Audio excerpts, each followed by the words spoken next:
6th class வந்து continuation ஆகுது. நீங்க நல்லா சார் சொல்றதை நல்லா கவனிங்க. நிறைய நோட்ஸ் எக்ஸ்ட்ரா சொல்லுவாங்க சார், அதையும் நல்லா நோட் பண்ணுங்க. இப்போ சார் கிளாஸ் ஸ்டார்ட் பண்ணுவாங்க. Thank you sir. நீங்க ஸ்டார்ட் பண்ணலாம் சார். தேங்க்யூ.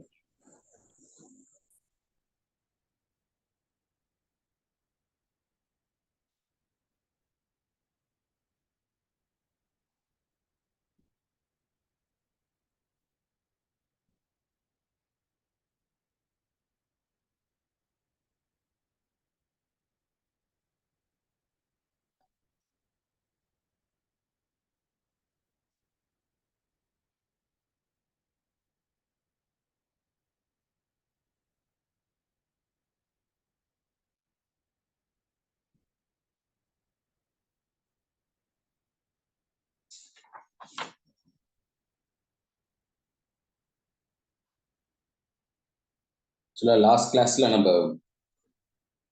லேர்னிங் டிசபிலிட்டிஸ் அதை பார்த்துருந்தோமா?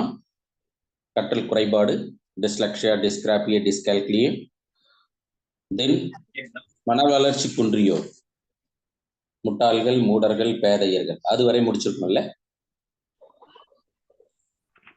மக்கள் தொகை கல்வி திட்டம் அந்த ஏர் பொல்யூஷன்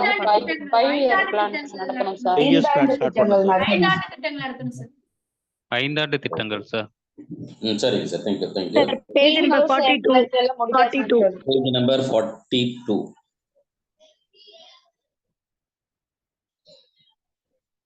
இந்த 5 இயர் பிளான் யூசுவலா நமக்கு ஜிகேலயும் வர்றதுக்கு வாய்ப்பு இருக்கு.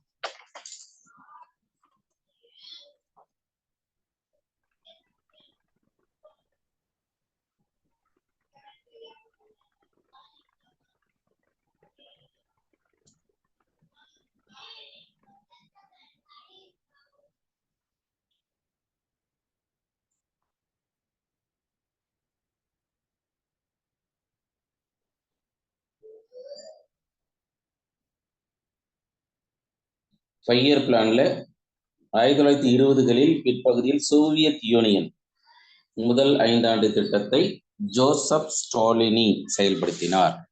இங்க நமக்கு ஜோசப் ஸ்டாலின் நம்ம மறக்க மாட்டோம்னு நினைக்கிறேன். நம்ம தமிழ்நாட்டினுடைய சிஎம் திரு ஸ்டாலின் ஐயா. அதனால நீங்க அவரை தொடர்புபடுத்தி ஜோசப் ஸ்டாலின் அப்படின்றவர் தான் 5 ஆண்டு திட்டத்தை 1920 அறிமுகப்படுத்தப்பட்டதாகவும், இந்தியாவில் முதல் 5 ஆண்டு திட்டம் 1951. இந்த 1951 எதை பேஸ் பண்ணியிருந்தது அப்படின்னாக்கா நமக்கு தெரியும், இந்தியன் கான்ஸ்டிடியூஷன் அக்செப்ட் பண்ண இயர்.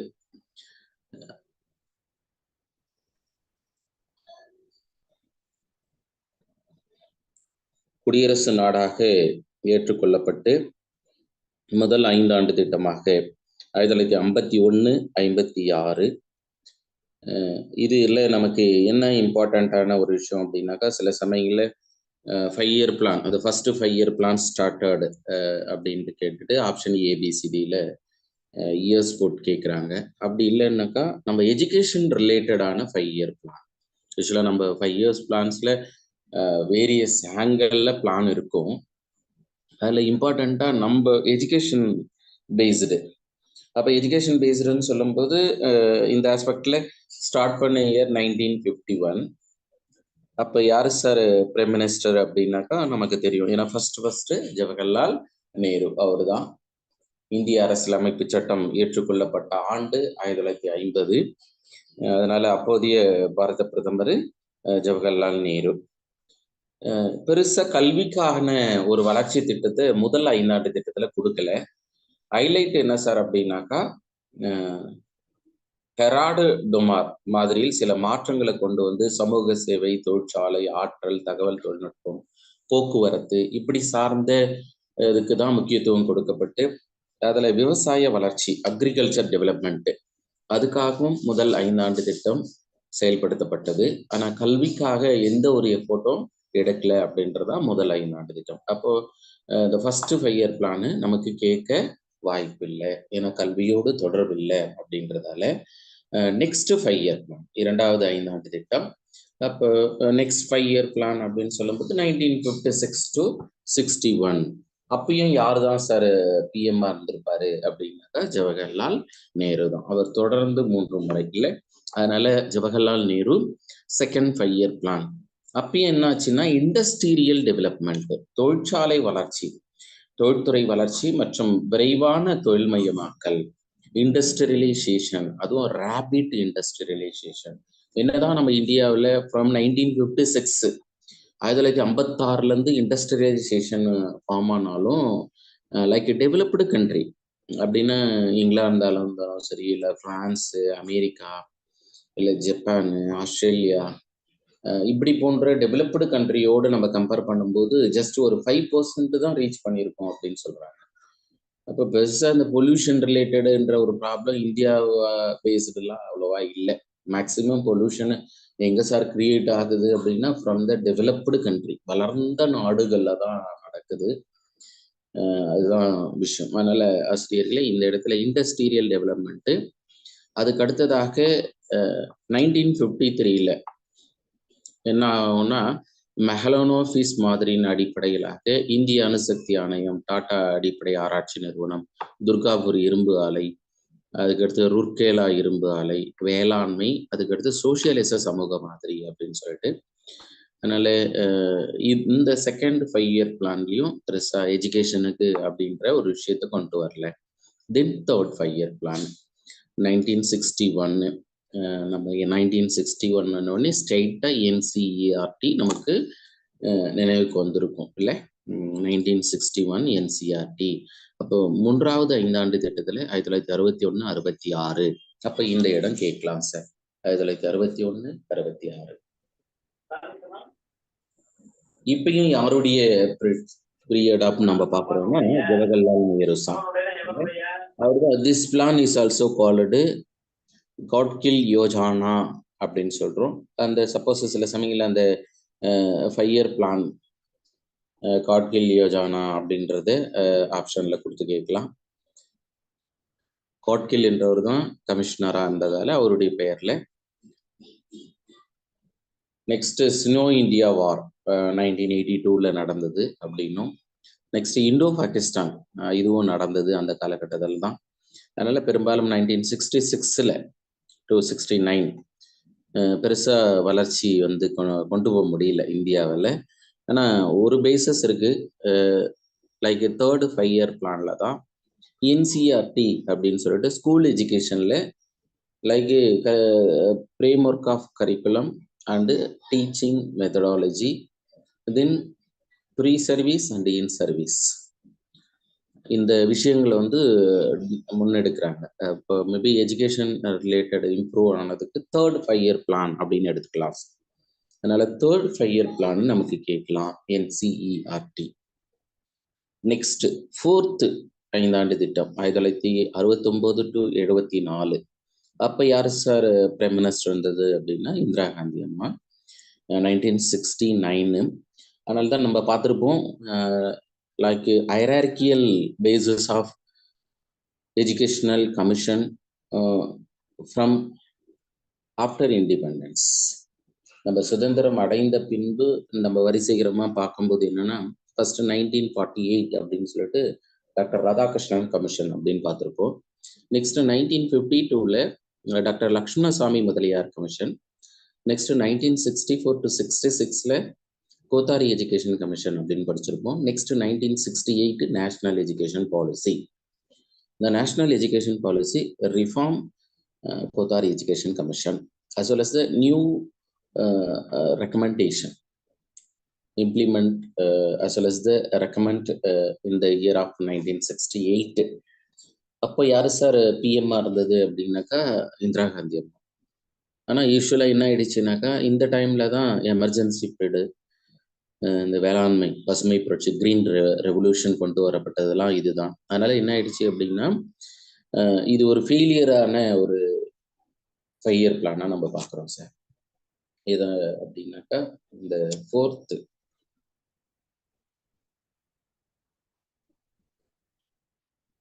5 year plan. அதனால இங்க நமக்கு 1968 நேஷனல் எஜுகேஷன் பாலிசி, தேசிய கல்விக் கொள்கை.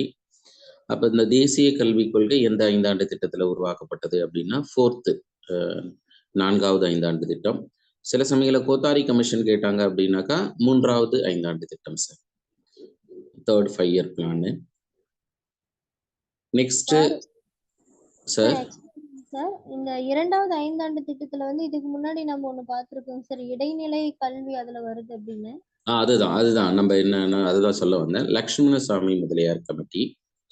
அதனால 1956 வந்து லக்ஷ்மணசாமி முதலியார். யூஸ்வலா நமக்கு என்னன்னா we should know various committee related post independence இல்லை, சுதந்திரத்துக்கு பின்பு நடந்த கல்வி குழுவை நம்ம கிளியரா பார்த்துட்டோம் சார். அப்போ அந்த கிளியரா பார்த்துருக்கோம் பார்த்தீங்களா, அதை அப்படியே நம்ம 5-year பிளானோட ரிலேட் பண்ணி பார்க்குறோம். சில சமயங்கள் என்ன பண்ணுறாங்க அப்படின்னா 5-year பிளான் ரிலேட் பண்ணி கொஸ்டின்ஸ் கேட்கும்போது secondary education commission, doctor Lakshmanaswami Mudaliar commission or secondary education commission 1952 to 54 அப்படின்னு படிச்சிருக்கோம். 1952 54 அப்படின்னு சொல்லிட்டு அது 2வது ஐந்தாண்டு திட்டம். 3வது ஐந்தாண்டு திட்டத்துல கோத்தாரி எஜுகேஷன் கமிஷன். 4வது ஐந்தாண்டு திட்டம் அப்படின்னு நீங்க பார்க்கும்போது எக்ஸாக்ட்லி இந்த நேஷனல் எஜுகேஷன் பாலிசி அப்படின்னு கேள்விப்பட்டிருக்கோம். National education policy 1968 sir. அதுக்கு அடுத்தது 5ஆம் ஐந்தாண்டு திட்டம். 5ஆம் ஐந்தாண்டு திட்டம் அப்படின்னு சொல்லும்போது இயர் ஃப்ரம் 1974 1974 to 79.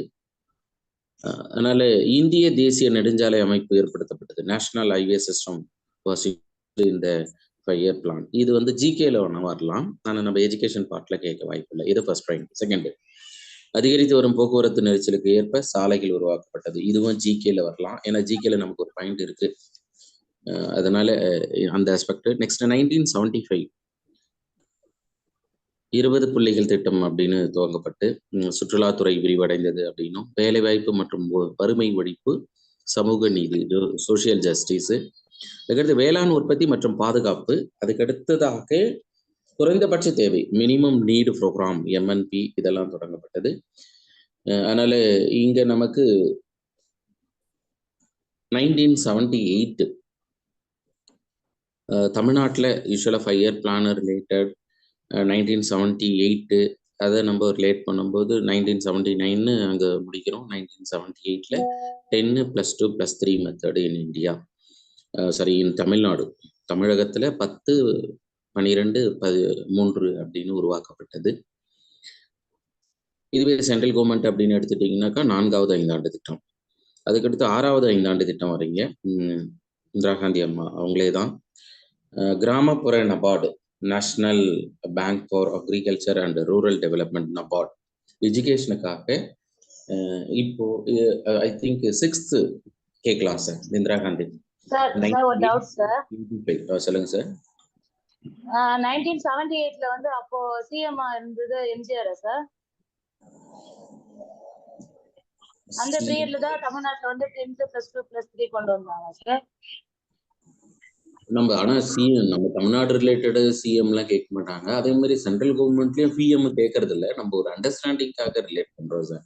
யூஸ்வலா அவங்க என்ன பண்றாங்கன்னா அந்த ஸ்கீம் இயர் சப்போஸ் சேர் பர்சன் இருந்தாங்கன்னா அந்த சேர் பர்சன் மட்டும்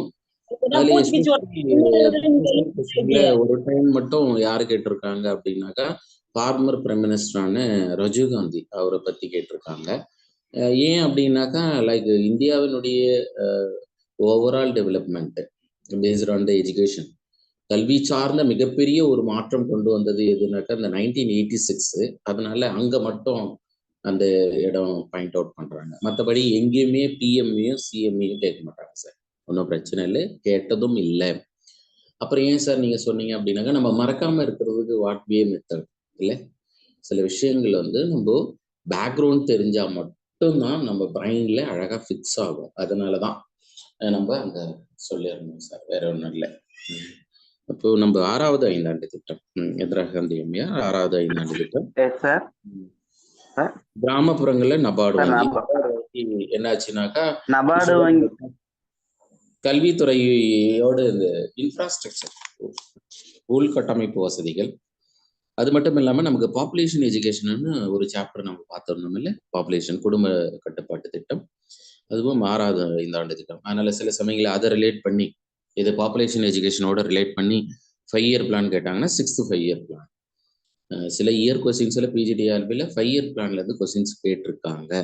அதனால நம்ம என்ன பண்ணியிருக்கோம்னா 5 year plan, related education commission, என்னெல்லாம் ஆங்கிளில் கொஸ்டின்ஸ் இருக்கும் அப்படின்ற ஆஸ்பெக்டில் தான் நம்ம கொண்டுட்டு போகிறோம் சார். சரிங்களா? அப்போ அந்த ஆஸ்பெக்டில் நபார்டு. அதுக்கடுத்து 7வது ஐந்தாண்டு திட்டம் மிக முக்கியம். ராஜுகாந்த் சார், நபார்டு சென்ட்ரல் பேங்க்கும் எது லிங்க் சார்? நபார்டுக்கும் சென்ட்ரல் பேங்க் இல்லை, இவங்க வந்து நேரடியாக ஆர்பிஐ கண்ட்ரோல் தான். அதனால சென்ட்ரல் பேங்க் அப்படின்றது எனக்கு அண்டர்ஸ்டாண்ட் ஆகலை. எப்படின்னாக்கா நீங்கள் எஸ்பிஐ இந்தியன் பேங்க் அது மாதிரி சொல்றீங்களா அவங்களோட? அப்படியா? மீன் ஃபண்டு செலெக்ஷனுக்கு ரெண்டும் சேர்ந்து பண்றாங்க. இதில் யூஸ்வலாக இவங்க வந்து ஆர்பிஐ உடைய நேரடி கண்ட்ரோல் தானே நபார்டு? டவுட் இருந்துச்சு சார். ஓகே சார், சரி, ஒன்றும் ப்ராப்ளம் இல்லை சார், தவறில். நெக்ஸ்ட் வந்து கொஸ்டின் பேசிஸில் ராஜீவ்காந்தி அவருடைய ப்ராஜெக்டில் 1985 to 1990 நேஷனல் எஜுகேஷன் பாலிசி 1986 அப்படின்னு படிச்சிருப்போம். 1986. அப்போ யாருடைய பீரியட்ஸாக இருந்தது அப்படின்னாக்கா ராஜீவ்காந்தி இல்லை. அதனால அவர்கிட்ட இருந்து கேட்கலாம் சார். பொருளாதாரம் சார்ந்தும், அதுக்கடுத்து கல்வி சார்ந்து ஜவஹர் ரோஜர் யோஜனா என்ற ஒரு திட்டம், இது மக்களின் வளர்ச்சிக்கான ஒரு விகிதமாக பார்க்கப்பட்ட ஒரு 5 ஆண்டு திட்டமாக பார்க்கப்படுது. அதனால இந்த 5 ஆண்டு திட்டம் முடிஞ்ச பிறகு நெக்ஸ்ட் வந்து பாருங்க 1990 முடிஞ்சிடுச்சு. 1985 to 1990. நெக்ஸ்ட் என்ன பண்ணாங்கன்னா ஆனுவல் பிளான் மட்டும்தான் லான்ச் பண்ணாங்க சார். எக்ஸாம்பிள் பார்த்தோம்னாக்கா 1990 to 91 annual plan, next 91 to 92 second annual பிளானா கொடுத்தாங்க. Then 8th annual plan 1992 to 95. Sir screen scroll பண்ணுங்க சார்.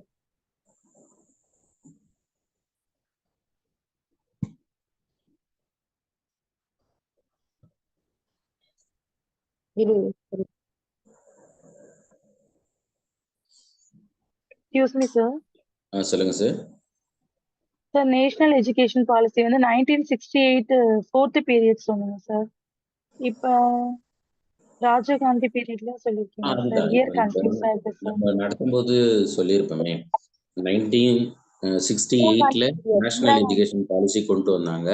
வேரியஸ் ரெக்கமெண்டேஷன் இல்லை, நிறைய பரிந்துரைகள் சொல்லப்பட்டது. ஆனால் எதுவுமே அவங்களால சக்ஸஸ் பண்ண முடியல. ரீசன் என்ன சார்னா அப்போ எமர்ஜென்சி பீரியடாக மாறிச்சு சார். அதனால பெரும்பாலும் அந்த வார்லாம் related Pakistan and China related. அதனால என்ன ஆயிடுச்சு அப்படின்னா எக்கனாமிக்கலி பேக்வர்டாக இந்தியா ஃபீல் ஆனதால பெருசாக எதையும் சக்ஸஸ் பண்ண முடியல. நெக்ஸ்ட்டு தான் அந்த நியூ எஜுகேஷன் பாலிசி அப்படின்னு சொல்லுவோம். யூஸ்வலாக இப்போ நமக்கு நியூ எஜுகேஷன் பாலிசி 2020 இருக்கிறதால இப்போ இந்த வேர்டை நம்ம எடிட் பண்ணிடுறோம், வேற ஒன்றும் இல்லை. ஆனால் இதுக்கு முன்னாடி வரை எப்படி வேர்டு யூஸ் பண்ணுவோம் அப்படின்னா national education policy 1968, next new education policy 1986. அப்படியே 68 நீங்க மாத்தி போட்டீங்கன்னா 86 அப்படின்னு 6 8 இருக்கிறது 8 6 போடணும். அப்ப இந்த 86ன்றது என்ன சார் அப்படின்னாக்கா இந்திரா காந்தி அம்மையார் என்னெல்லாம் செய்யணும் இந்தியாவுக்கு கல்வி சார்ந்துன்னு நினைச்சாங்களோ அத்தனையும் நிறைவேற்றப்பட்டது தான் அவரு ஃபார்மர் பிரைம் மினிஸ்டரான ராஜீவ்காந்தி அவருக்கு இல்லை, அவரு தான் அப்போ ஆட்சி காலமாக இருந்தது. அதுதான், அதனால தான் நம்ம 1986ன்னு சொல்றோம். ஓகேவா? இப்போ என்ன ஆயிடுச்சுன்னா நியூ எஜுகேஷன் ரெண்டுமே நம்ம national education policy word use பண்றோம். நம்ம இயர் மட்டும் மென்ஷன் பண்ணுவாங்க. ஏன்னா இப்போ நியூ எஜுகேஷன் பாலிசி இருக்கிறதால இயர் மென்ஷன் பண்ணலாம், இல்லைன்னா மென்ஷன் பண்ணாம நியூ எஜுகேஷன் பாலிசி 1986 அப்படின்னும் கொஸ்டின்ல நான் உங்களுக்கு பிரிண்ட் ஆகலாம். சரிங்க சார். அப்போ இந்த ஆஸ்பெக்ட்ல சொல்லுங்க சார். மெட்டீரியல்ல நேஷனல் பாலிசி ஆன் எஜுகேஷன் 1986 தான் இருந்தது சார். மெட்டீரியல் என்ன சொல்றீங்க? National policy on education 1986. அதுதான் சார். இப்போ நம்ம என்ன பண்ணிட்டோம் அப்படின்னா அடுத்து நியூ வெர்ஷனுக்கு கொண்டு வரும். இது ஓல்டு மெட்டீரியல்ல நியூ எஜுகேஷன் பாலிசின்னு போட்டிருப்போம். சார் வந்து எப்போதும் இயர் வைஸ் அப்டேட் பண்ணிடுவார். Mister Surya sir. அதனால என்ன ஆச்சுனாக்கா இப்போ அப்டேட் பண்ணோம் பார்த்தீங்களா, அதில் அந்த நியூன்ற வேர்டை எடுத்துட்டோம். எடுத்ததுக்கு ரீசன் இதுதான். ஏன்னா நமக்கு சேர்பர்சன் கஸ்தூரி ரங்கா அவர் தலைமையில் என்ன பண்ணிட்டாங்கன்னா 2020 கொடுத்துட்டாங்க. அதனால அந்த நியூன்ற வேர்டு எடுத்தோம். இல்லைன்னா யூஸ்வலாக அந்த நியூன்ற வேர்டு இருக்கும். நீங்க 1958 சொன்னது சார், 1968 ஒன்ஸ் அகைன் அது மட்டும் சொல்லுங்க. அது நேஷனல் எஜுகேஷன் பாலிசி. இப்போ யூஸ்வலாக என்ன ஆச்சுன்னாக்கா 1964 to 66 1964 to 66 இது கோத்தாரி எஜுகேஷன் கமிஷன் அப்படின்னு நம்ம படிச்சிருக்கோம் சார். இப்போ கோத்தாரி எஜுகேஷன் கமிஷன் என்னாச்சுன்னா overall reform from pre primary to higher education. ஆனால் இருந்தாலும் நம்மளுடைய அப்ஜெக்டிவ்ஸ் ஃபுல்ஃபில் ஆகலாம் சார். எது ப்ரீ பிரைமரியாக இருந்தாலும் சரி, பிரைமரியாக இருந்தாலும் சரி, இல்லை ஹையர் எஜுகேஷனாக இருந்தாலும் எதுலையுமே அந்த அளவுக்கு ஃபுல்ஃபில் ஆகலை. அப்போ எங்கெல்லாம் லேகிங் இந்த leads of achieving 10% primary education system and secondary education. அதுக்காக என்னாச்சு அப்படின்னாக்கா ஒரு நெக்ஸ்ட் எஜுகேஷன் கமிஷன் ஃபார்ம் ஆகுது. அதான் 1968. அப்போ 1968ல் ரிமைனிங் பார்ட்டில் இருக்கக்கூடிய கோத்தாரி எஜுகேஷன் கமிஷன் ரெக்கமெண்டேஷனையும் இங்கே இம்ப்ளிமெண்ட்டுக்கு கொண்டு வராங்க. ஆனால் அன்பார்ச்சுனேட்டாக அதை எக்ஸிக்யூட் பண்ண முடியல. இப்போ எக்ஸிக்யூட் பண்ண முடியாமல் ஹோல்டு பண்ணுறாங்க. 1968 69 அப்படின்ட்டு ட்ராவல் ஆகிட்டே இருக்கு. அது மீண்டும் ரிஃபார்ம் எப்போ வருது அப்படின்னாக்கா 1986 சார். எப்போதும் ஒவ்வொரு கமிட்டிக்கும் ரிலேட்டிவ் இருக்கும். நீங்கள் கவனிச்சிருப்பீங்க ஏன் இந்த கமிட்டி ஆகுது அப்படின்றது. இப்போ எக்ஸாம்பிள் சார்ஜன்ட் ரிப்போர்ட் அப்படின்னு படிச்சிருக்கோம். இப்போ சார்ஜன்ட் ரிப்போர்ட்டுடைய கண்டினியூட்டி எது அப்படின்னாக்கா நமக்கு தெரியும். இப்போ எக்ஸாம்பிள் ஆப்ஷன் ஏவில் யூனிவர்சிட்டி எஜுகேஷன் கமிஷன், பியில் செகண்டரி எஜுகேஷன் கமிஷன், சியில் கோத்தாரி எஜுகேஷன் கமிஷன், டியில் நேஷனல் எஜுகேஷன் பாலிசி 1968 அப்படின்னு இருந்தால் நீங்கள் எதை சூஸ் பண்ணுவீங்க?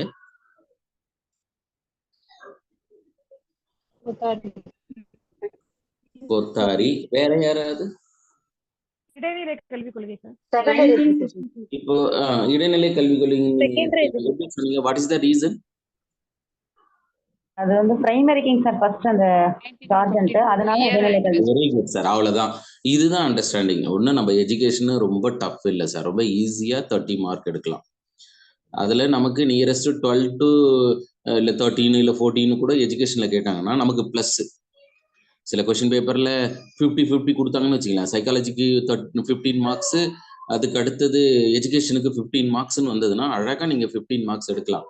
ஆனா என்ன பண்ணணும் அப்படின்னா லாஜிக்கா திங்க் பண்ணணும். As well as the understanding. நம்ம புரிஞ்சுக்கிறோம் இது ஏதோ ரிலேட்டட் இருக்கு அப்படின்றது. ஏன்னா நம்ம ஆஃப்டர் இண்டிபெண்டன்ஸ் நம்ம சுதந்திரம் 1947 வாங்குறோம். அப்படி வாங்கின உடனே நம்ம ஏன் ஹையர் எஜுகேஷனுக்கு கொண்டு வந்துட்டோம்? ஒரு பாலிசியை ஒன்று டிராப் பண்றாங்க. அந்த பாலிசி எது ரிலேட்டடா இருக்குன்னா ஹையர் எஜுகேஷன். டாக்டர் ராதாகிருஷ்ணன் இல்லை 1948 சுதந்திரம் அடைந்த அடுத்த ஆண்டே நமக்கு இந்தியாவுக்குன்னு ஒரு கல்வி முறை வேணும் அப்படின்ற ஒரு இன்டென்ஷன் வருது. ஆனா அந்த இன்டென்ஷன் எது ரிலேட்டடா போகுது அப்படின்னா ஹையர் எஜுகேஷன் சார். அப்ப என்ன ரீசனா இருக்கலாம் அப்படின்னாக்கா சார்ஜன்ட் ரிப்போர்ட் தான் சார். இல்லை அப்போ சார்ஜன்ட் ரிப்போர்ட்டினுடைய ஒரு ப்ராசஸ். அப்போ அது ரிலேட்டட்லாம் அடுத்து ஆன ஏன்னா பிரைமரி ஒரு ஃபுல்ஃபில்டுனா நெக்ஸ்ட் வாட்டப் அப்படின்னும் போது செகண்டரி. அதனால தான் நம்ம செகண்டரி எஜுகேஷன் கமிஷன். ஏன் கோத்தாரியை சூஸ் பண்ணல, ஆனா டாக்டர் லக்ஷ்மணசாமி முதலியாரை நம்ம சூஸ் பண்றோம் அப்படின்னா because that kinds of reason only. சரிங்களா? எப்போதும் நம்ம கொஸ்டின்ஸை பொறுத்தளவு காம்படிட்டிவ் எக்ஸாம் சார். அது எனி காம்படிட்டிவ் எக்ஸாம். நம்ம பிஜிடிஆர்பின்னு தான் கிடையாது. அது ஸ்டாஃப் செலெக்ஷனாக இருக்கட்டும், ரயில்வேவாக இருக்கட்டும், இல்லை செட் எக்ஸாமு, நெட் எக்ஸாம், என்ன வேணாலும் இருக்கட்டும் சார். ரீசனிங் தெரிஞ்சா போதும், கட்டாயம் நம்ம செலக்ட் ஆகிடுவோம். அப்போ ரீசனிங் தெரியணும் அப்படின்னா ஃபர்ஸ்ட் நாலேஜ், அண்டர்ஸ்டாண்டிங், இது ரெண்டும் நடந்தால் மட்டும்தான் ரீசனிங் வரும் சார். நாலேஜ் ஆகணும், தென் அண்டர்ஸ்டாண்டிங். அப்போ எனிவே இப்போ ஓகேவா? Yes sir. சரிங்க sir. Next 9th 5-year plan இல்லை 9வது 5 ஆண்டு திட்டம்.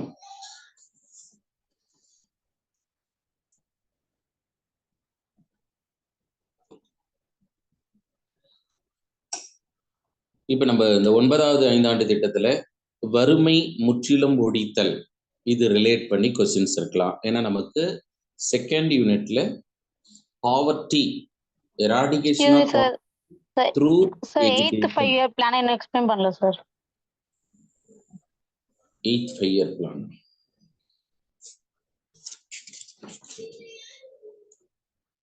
Liberalisation, privatisation, globalisation. இது நான் கேட்கலாம் சார். ஏன்னா நம்ம எஜுகேஷன் வந்து என்னாச்சுன்னா privatisation, then liberalisation. World ICS board இப்போ கேள்விப்பட்டிருப்பீங்க. யூஸ்வலாக சென்ட்ரல் கவர்மெண்ட்ல சிபிஎஸ்இ ஒரு போர்டு இருக்கு, அதே மாதிரி ஐசிஎஸ்இ போர்டு இருக்கு இல்லை. அப்போ இன்டர்நேஷனல் ஸ்டாண்டர்டுக்கு கொண்டு போறாங்க. அது என்ன ஆஸ்பெக்ட்னாக்கா 8th 5-year பிளான், 8வது ஐந்தாண்டு திட்டம் தான். அப்போ யாரு சார் பிரைம் மினிஸ்டர் அப்படின்னா நரசிம் ராவ். அவருடைய பீரியட்ல தான் பிரைவேடைசேஷன், லிபரலைசேஷன், குளோபலைசேஷன். நம்ம ப்ரீவியஸ் இயர் கொஸ்டின் பேப்பர்ல பிரைவேடைசேஷன் ஒரு டைம் கொஸ்டின்ஸ் கேட்டிருந்தாங்க சார். அப்போ பிரைவேடைசேஷன் கேட்கும்போது என்ன கேட்டுட்டாங்க அப்படின்னாக்கா இந்த privatisation formed in the 5-year plan அப்படின்னு சொல்லிட்டு இந்த தனியார் மாதல் அப்படின்ற ஒரு கொள்கையானது எந்த ஐந்தாண்டு திட்டத்திலிருந்து நடைமுறைப்படுத்தப்பட்டது அப்படின்னும் போது 8th 5-year பிளான், 8வது ஐந்தாண்டு திட்டமாக நம்ம பார்க்குறோம் சார். அப்போதான் என்னாச்சு அப்படின்னா தொழிற்சாலைகள் நவீனமாக்குதல், அதுக்கு அடுத்தது இந்த வேர்ல்டு ட்ரேட் ஆர்கனைசேஷன்ல மெம்பரா மாறுறாங்க. நம்ம சென்னையில கூட வேர்ல்டு ட்ரேடு ஆர்கனைசேஷன் இருக்கு சார் இல்லை. அப்போ பிரைவேடைசேஷன், லிபரலைசேஷன், எல்பிஜி ஷார்ட்டா நம்ம நினைவழிச்சுக்கிறதுக்காக என்ன பண்ணிருக்கோம்னா லிபரலைசேஷன், பிரைவேடைசேஷன், குளோபலைசேஷன். அப்போ லிபரலைசேஷன், பிரைவேடைசேஷன், குளோபலைசேஷன்ல ஏற்கனவே ப்ரீவியஸ் இயர் கொஸ்டின் இருக்கு சார். ஒன்று கேட்கலாம், இல்லை அப்படின்னாக்கா 9th 5-year பிளான். நம்ம 9th 5-year பிளான்ல ஃபர்ஸ்ட் ஆஸ்பெக்ட் ஒன்று என்ன இருக்கு அப்படின்னாக்கா eradication of poverty through education அப்படின்றது செகண்ட் யூனிட்ல நமக்கு சிலபஸ். வறுமை ஒழிப்பு. அப்போ அந்த வறுமை ஒழிப்புக்கு வந்து எப்படி நடக்கும் அப்படின்னா கல்வி மூலமா. அப்போ அது எந்த ஐந்தாண்டு திட்டம் அப்படின்னு பார்க்கும்போது 9th 5-year பிளான் 1997 to 2002, 2002 9வது ஐந்தாண்டு திட்டம். அடல் பிகாரி வாஜ்பாய் அவரு தான் பிரைம் மினிஸ்டரா இருந்தாரு. அது மட்டும் இல்லாமல் இந்த தகவல் தொழில்நுட்பம் ஐசிடி எஜுகேஷன்லையும் டெக்னாலஜியை இம்ப்ளிமெண்ட் பண்ணது 9th 5-year பிளான். 2001 2002லாம் என்னன்னாக்கா லைக் டெக்னாலஜி ரிலேட்டடாக கொண்டு போறாங்க எஜுகேஷனை. இதுக்கு ரீசன் என்ன அப்படின்னாக்கா like 9th 5-year plan 1997 to 2002.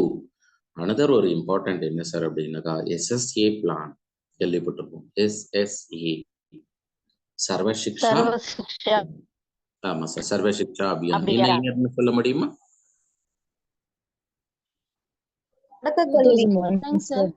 தொடக்க கல்வி திட்டம். No, I asked you 2001 sir.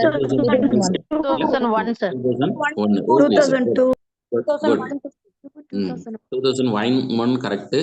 அதே மாதிரி டெக்னாலஜி, சோசியல் உள்கட்டமைப்பு, வேளாண்மை, நீர் கொள்கை இப்படிலாம் கொண்டு வரப்படுது. அதே மாதிரி நீர் கொள்கை கூட இல்லை, வாட்டர் பிரின்சிபல், இதுவும் நம்ம சிலபஸ்ல செகண்ட் யூனிட்ல இருக்கு. அதனால அது ரிலேட் பண்ணி 9th 5-year plan. Next 10th 5-year plan. அப்போ அடல் பிகாரி வாஜ்பாய் அண்ட் தென் மன்மோகன் சிங். இங்கேயும் 2007ல நம்ம செகண்ட் யூனிட்ல வறுமை விகிதத்தை கிட்டத்தட்ட 5% குறைக்கணும் அப்படின்னு சொல்லப்பட்டது.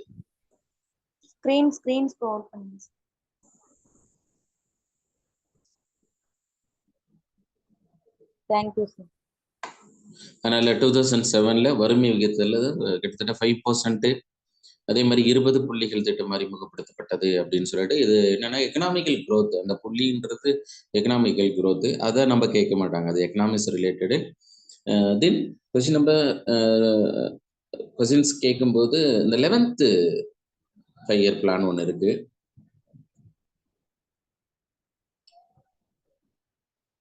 யாரு ப்ரிப்பேர் பண்ணாங்க அப்படின்னு படும்போது it was prepared by the Rangarajan. இதுக்கு முன்னாடி வரை எந்த 5-year பிளானும் யார் ப்ரிப்பேர் பண்ணாங்கன்ற ஒரு விஷயத்தை ஐடென்டிஃபை பண்ணல.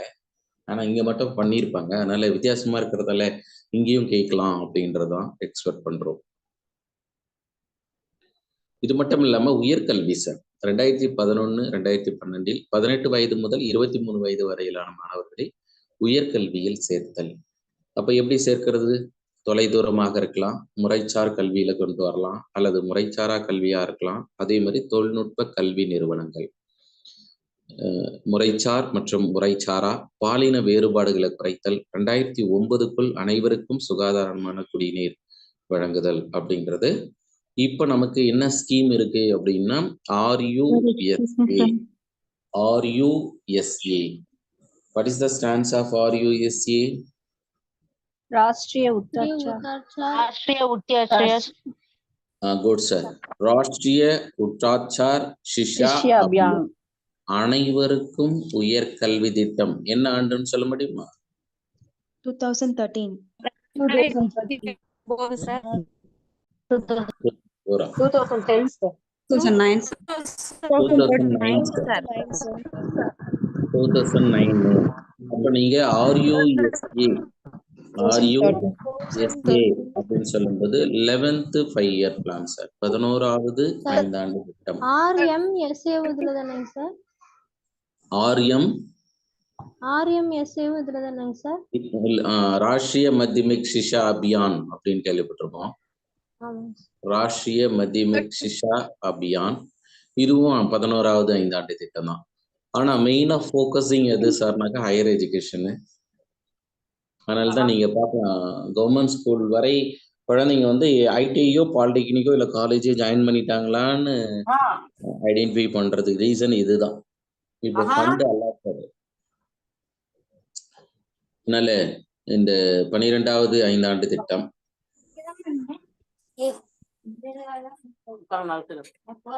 சஸ்டைனபிள் growth இதை கொண்டு வர்றது தான் 12th 5-year பிளானும். பள்ளி கல்வியில பாலின மற்றும் சமூக இடைவெளியை அகற்றுதல்.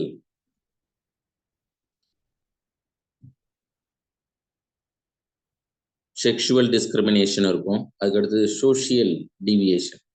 இது ரெண்டுத்தையும் அகற்றணுன்றது தான். அதே மாதிரி உயர்கல்வியில வாய்ப்பை வந்து அதிகரிக்கிறது.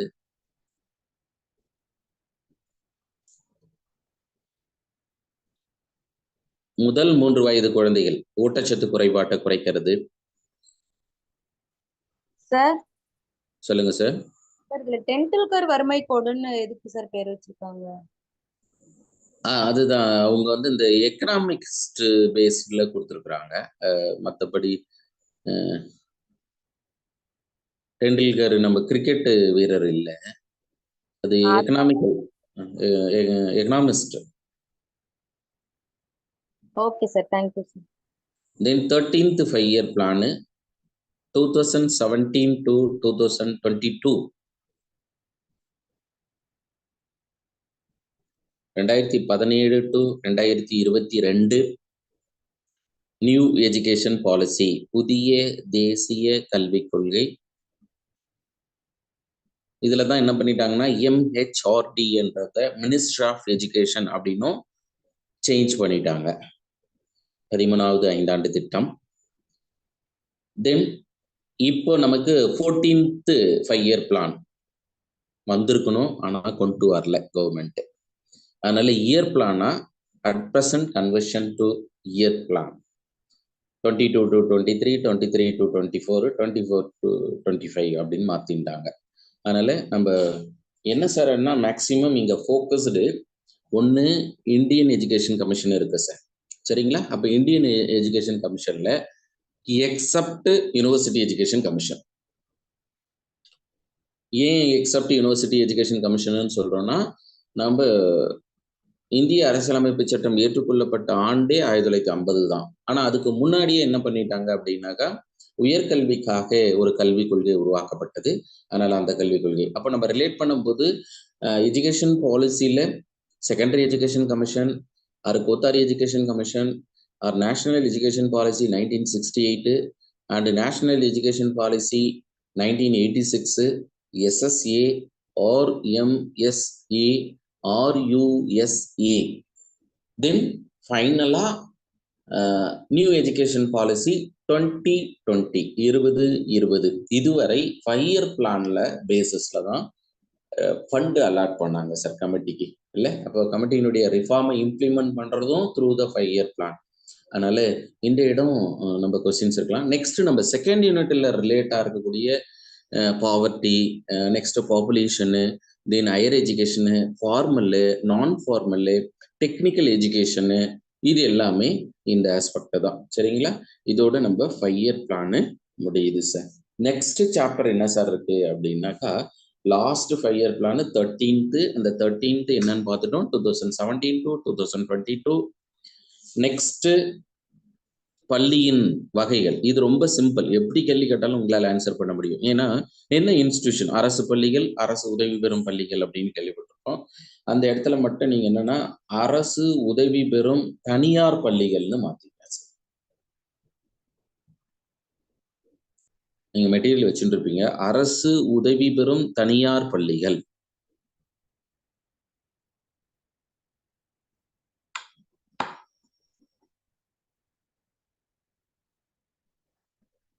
அடுத்து தனியார் பள்ளிகள். நான்காவதாக பன்னாட்டு பள்ளிகள், ஹோம் ஸ்கூலிங், முகப்பு பள்ளிகள் அப்படின்னும் பள்ளியின் பல வகைகள் உருவாக்கப்படுது. இதுல அரசு பள்ளிகள், கவர்மெண்ட் ஸ்கூல்,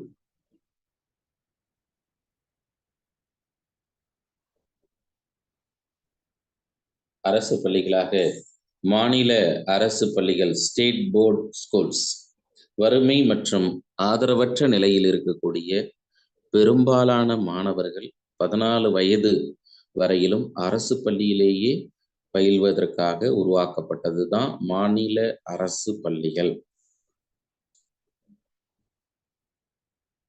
ஆனா இது எக்கனாமிக்கலி இம்ப்ரூவ்டு பிள்ளைங்களும் படிக்கலாம், ஒன்றும் தவறு இல்லை. ஆனா இருந்தாலும் யாருக்காக கொண்டு வரப்பட்டது அப்படின்னா இதான் ரீசன். நெக்ஸ்ட் மத்திய அரசு பள்ளிகள், central government schools.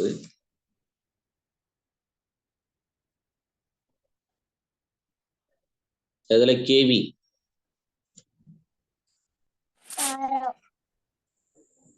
Kendriya Vidyalaya, Kendriya Vidyalaya,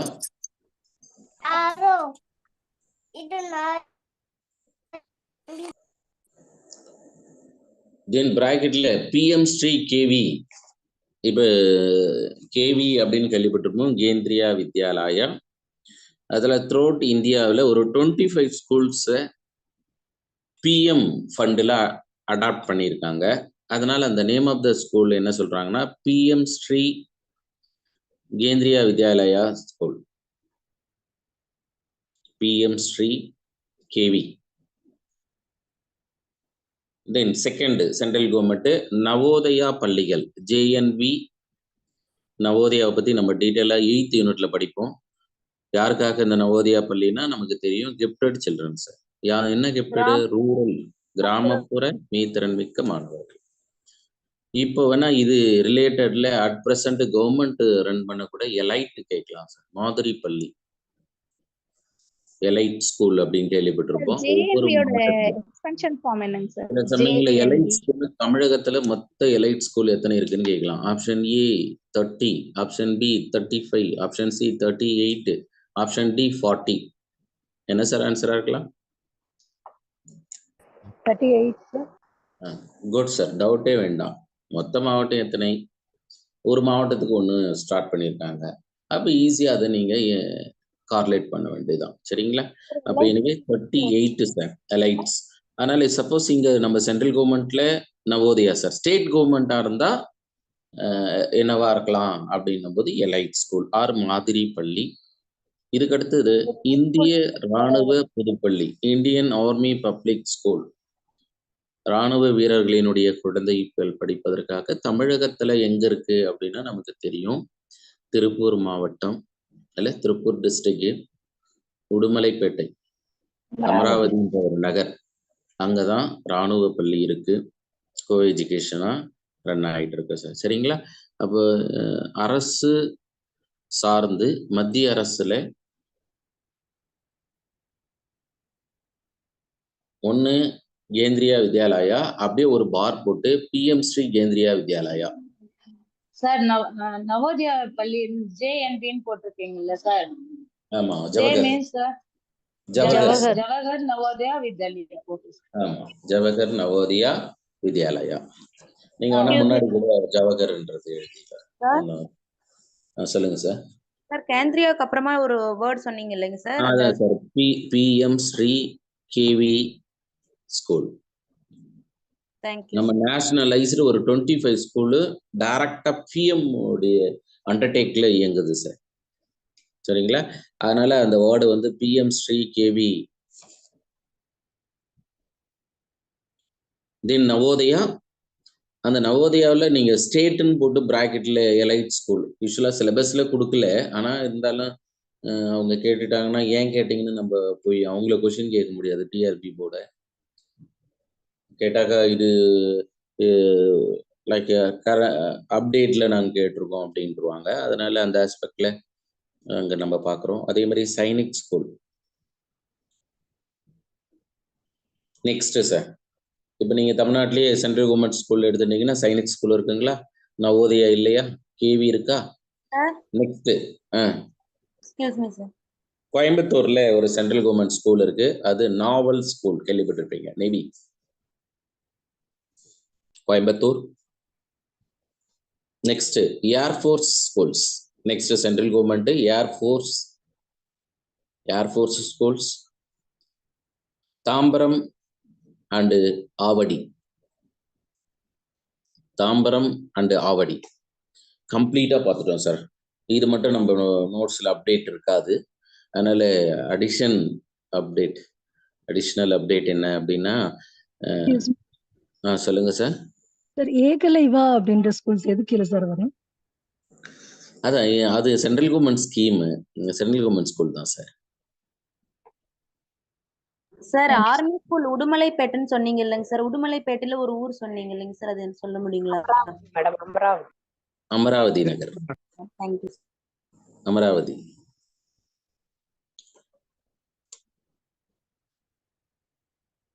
sir இந்த எலைட் ஸ்கூல் அப்படிங்கிறதுல வந்து மாதிரி பள்ளிகள்னு சொல்றாங்க இல்லைங்க சார்? அதுல என்ன சார் சொல்லி தருவாங்க? இல்லை யூஸ்வலாக என்னன்னாக்கா இப்போ சென்ட்ரல் கவர்மெண்ட்டு அண்டர்டேக்கில் ஜேஎன்வி இருக்குங்களா? இப்போ கவர்மெண்ட் என்ன பண்ணாங்கன்னா central government each and every ஸ்டேட்டுக்கு இந்த நவோதியாவை ப்ரொவைட் பண்ணிட்டாங்க சார். ஆனால் அன்பார்ச்சுனேட்டாக தமிழ்நாட்டில் அதை கொண்டு வர முடியல. ரீசன் என்னன்னா ட்ரிபிள் லாங்குவேஜ் சிஸ்டம். நம்ம ஃபார்மர் சிஎம்என்ன ஜே அம்மா ஜெயலலிதா அம்மா என்ன பண்ணாங்கன்னா நம்ம எங்கள் தமிழ்நாடுக்கு கொடுங்கன்னு அக்செப்ட் பண்ணாங்க. அதுக்குள்ளார அன்பார்ச்சுனேட்டாக ஷி ஹாஸ் லாஸ்ட். அந்த அம்மா போன பிறகு அதுக்கடுத்து அண்டர்டேக் பண்ண கவர்மெண்ட்டு அதை கொண்டு வரல. இப்போ இருக்கிறது யாருன்னாக்கா டிஎம்கே கவர்மெண்ட்டு. கட்டாயம் இவங்களும் கொண்டு வர மாட்டாங்க. ஏன்னா இந்த ட்ரிபிள் லாங்குவேஜ் சிஸ்டத்துக்கு அகெயின்ஸ்ட் யாருன்னாவே நம்ம ஃபர்ஸ்ட்லேருந்து பார்த்துருப்பீங்க நீதி கட்சி அப்படின்னு பார்த்துருப்பீங்க. அந்த நீதி கட்சி தான் என்னவாச்சு அடுத்து திராவிட கட்சியாக மாறிச்சு. இதான தமிழ்நாடு ஹிஸ்ட்ரி. தமிழ்நாடுடைய பொலிட்டிக்கல் ஹிஸ்ட்ரி என்ன அப்படின்னா நீதி கட்சியாக இருந்தது திராவிட கட்சியாக மாறிச்சு. அந்த திராவிட கட்சியில் பிரிஞ்சு அனைத்து இந்திய அண்ணா திராவிட முன்னேற்ற கழகம்னு மாறிச்சு. இது நம்ம 3rd யூனிட்ல தமிழ்நாடு பொலிட்டிக்கல் இருக்கு சார். ஆனால் சார் ஜிகேல அதில் நடத்துறதால அதை நம்ம அவாய்ட் பண்ணுறோம், வேற ஒன்றும் இல்லை. இதுதான் ஹிஸ்ட்ரி சார். இப்போ இந்த ஹிஸ்ட்ரி பேஸ் பண்ணும்போது தமிழ்நாட்டில் இல்லை. அப்போ நேரடியாக என்ன பண்ணுறாங்க அப்படின்னா ஹைகோர்ட்டு கொஸ்டின்ஸ் கேட்குறாங்க. இப்போ தமிழ்நாட்டில் இது மாதிரியான ஒரு கிஃப்டட் ஸ்டூடெண்ட்டுக்கு, ஒரு கிராமப்புற மீத்திறன் மிக்க மாணவர்களுக்கு தமிழ்நாட்டில் நீங்கள் என்ன பண்ணுறீங்க? சென்ட்ரல் கவர்மெண்ட் தான் அந்த ஸ்கீம் இருக்கே, ஏன் அடாப்ட் பண்ணலன்னு ஒரு கொஸ்டின் பண்ணும்போது அப்போ கவர்மெண்ட் என்ன பண்ணுறாங்க, இது ஒரு எலைட்டாக லான்ச் பண்ணுறாங்க. As well as the central government ஃபண்டும் ரூரல் கிஃப்டட் பீப்புளுக்கு பண்ணும்போது அவங்களும் ஸ்பான்சர்டு இருக்கு. அதனால இவங்க என்ன பண்ணிட்டாங்கன்னா டிஸ்ட்ரிக்ட் வைஸ் மாத்திட்டாங்க. இந்த குழந்தைங்க எங்க இருந்து வருவாங்கன்னா from government school 5th standard வரலையும் எந்த குழந்தைலாம் பிரைட்டா இருக்கானோ அந்த குழந்தைக்கு 6th ஸ்டாண்டர்ட்ல இருந்து அட்மிஷன். அப்ப 6th இருந்து அட்மிஷன் தந்து குழந்தைங்களை கொண்டு வருவாங்க சார் 12th வரலையுமே. இது ரெசிடென்ஷியல் பேஸ்டு உண்டு உறைவிட பள்ளி.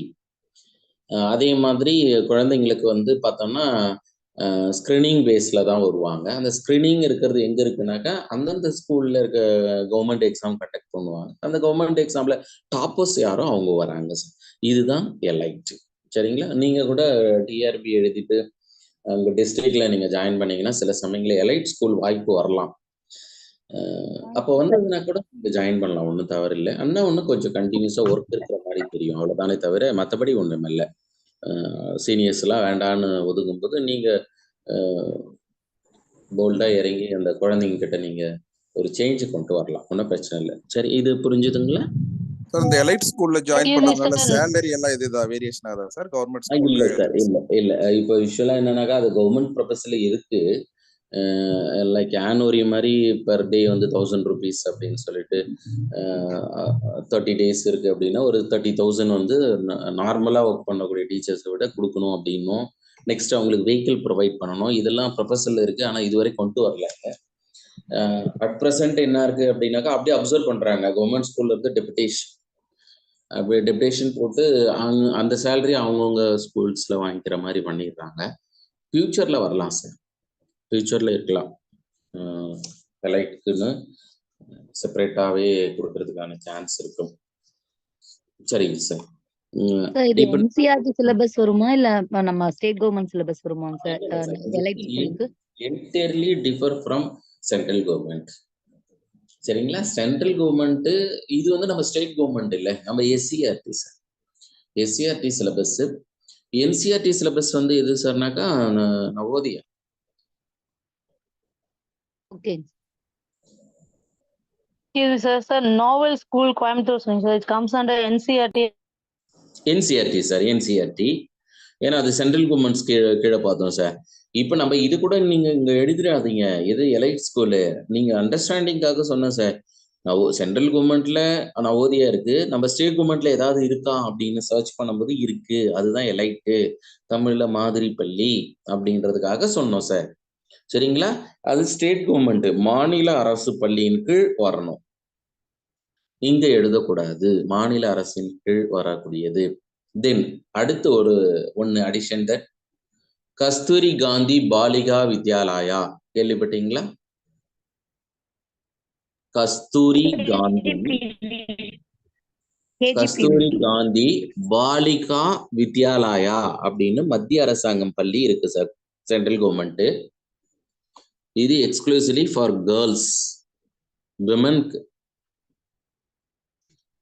பெண் குழந்தைகளுக்காக உருவாக்கப்பட்ட மத்திய அரசு பள்ளி கஸ்தூரி காந்தி பாலிகா வித்யாலயா. சொல்லுங்க சார். இந்த இஎம்ஆர்எஸ்ன்னு சொல்லி இந்த ஏகாலயா அந்த சொல்லுவாங்களா சார், ஏகாலயா உண்டு உறவிட பள்ளி ஏதோ. ஹலோ சென்ட்ரல் கவர்மெண்ட் இஎம்ஆர்எஸ்ன்னு சொல்லுவாங்களா சார், ஏகாலயா அது என்ன சார்? ஏகலைவா சார், ஏகலைவா. அது சார் சொல்றாருல்ல, அதுதான் சார் ப்ரொனன்சியேஷன். என்னன்னாக்கா நீங்க இந்த மகாபாரத கதையில கேள்விப்பட்டிருப்பீங்க, செல்ஃப் லேர்னர் யாருன்னா மகாபாரதத்துல அர்ஜுனன் வந்து டீச்சர் அசிஸ்ட் பண்ண ஸ்டூடெண்ட். ஆனா செல்ஃப் லேர்னரும் ஒருத்தர் இருந்தாரு, அவர் தான் ஏகலை. அதனால அவரு போற்றும் விதமாக சென்ட்ரல் கவர்மெண்ட்ல என்ன பண்ணிட்டாங்க, ஏன்னா சென்ட்ரல் கவர்மெண்ட் எப்போதும் என்ன பண்ணுவாங்கன்னாக்கா லைக் ரிலீஜியஸ் பேஸ்டும் கொண்டு போவாங்க, அந்த ஆஸ்பெக்டுக்காக அந்த வேர்டை யூஸ் பண்ணாங்க. அதே மாதிரி இங்கேயும் நம்ம கஸ்தூரிபா காந்தி பாலிகா வித்யாலயா கேர்ள்ஸ் ஸ்கூல், அது மட்டும் நீங்க அடிஷ்னலா நோட் பண்ணிக்கங்க. கஸ்தூரி காந்தி பாலிகா வித்யாலயா. கஸ்தூரிகா காந்தி பாலிகா சென்ட்ரல் கவர்மெண்ட்டுங்களா sir? Yes sir, central government. அடுத்ததாக அரசு உதவி பெறும் பள்ளிகள், கவர்மெண்ட் எய்டட் ஸ்கூல்ஸ், அரசு உதவி பெறும் தனியார் பள்ளிகள் அப்படின்னு மாத்திடுறோம். கவர்மெண்ட் எய்டட் பிரைவேட் ஸ்கூல்ஸ், இது தொண்டு நிறுவனங்களின் மூலம் நடத்தப்படக்கூடிய பள்ளினும் பாதியளவு நிதியை அரசாங்கம் வழங்கும். பாதியளவு நிதினாக்கா என்னன்னா அங்க படிக்கக்கூடிய குழந்தைகளுக்கு ஸ்காலர்ஷிப், டீச்சர்ஸ்க்கு வந்து கவர்மெண்ட் சேலரி, தென் அந்த குழந்தைங்களுக்கு வந்து மிட் டே மீல்ஸ், மதிய உணவு, இதெல்லாம் வந்து வழங்குவாங்க சார் எங்க எய்டட்ல. தென் மிகப்பெரிய அரசு உதவி பெறும் பள்ளி அப்படின்னா டிஏவி, கல்லூரி நிர்வாக குழு. அடுத்து தனியார் பள்ளிகள், பிரைவேட் ஸ்கூலு. தற்போதைய நிலவரப்படி 25% குழந்தைகள் தனியார் பள்ளியிலேயே படிக்கின்றனர் அப்படின்னு ஒரு சென்ஸ். இது எப்போனாக்கா லைக் 2007. நெக்ஸ்ட் நகரப்புறங்களில் உள்ள 50% குழந்தைகள் தனியார் பள்ளியிலேயே படிக்கிறாங்க அப்படின்றது இதுவும் 2007. ஆனா அட் ப்ரெசன்ட் இதெல்லாம் சேஞ்ச் ஆயிடுச்சு. ஆனா இருந்தாலும் இங்க இருந்து கேட்காததால நம்ம அதை அப்டேட் பண்ணல. ஆனா மிக பழமையான தனியார் பள்ளி அப்படின்னு கேட்டாங்கன்னா ராஜ்குமார் கல்லூரி, ராஜ்கோட். அடுத்து மாண்டிச்சோரி அம்மையார். நம்ம நெக்ஸ்ட் யூனிட் 7th தான் நம்ம ஸ்டடி பண்ணுவோம். அப்போ 7th யூனிட்ல மரியா மாண்டிச்சோரி, 2ஆம் உலகப் போரின் போது மரியா மாண்டிச்சோரி அம்மையார் இந்தியாவுக்கு வந்து தங்கி மாண்டிச்சோரி கல்வி முறையை, மாண்டிச்சோரி கல்வி முறையினுடைய வேறு பெயர் என்னன்னு சொல்ல முடியுமா? நம்ம ஏற்கனவே பார்த்துருக்கோம். குழந்தைகளின்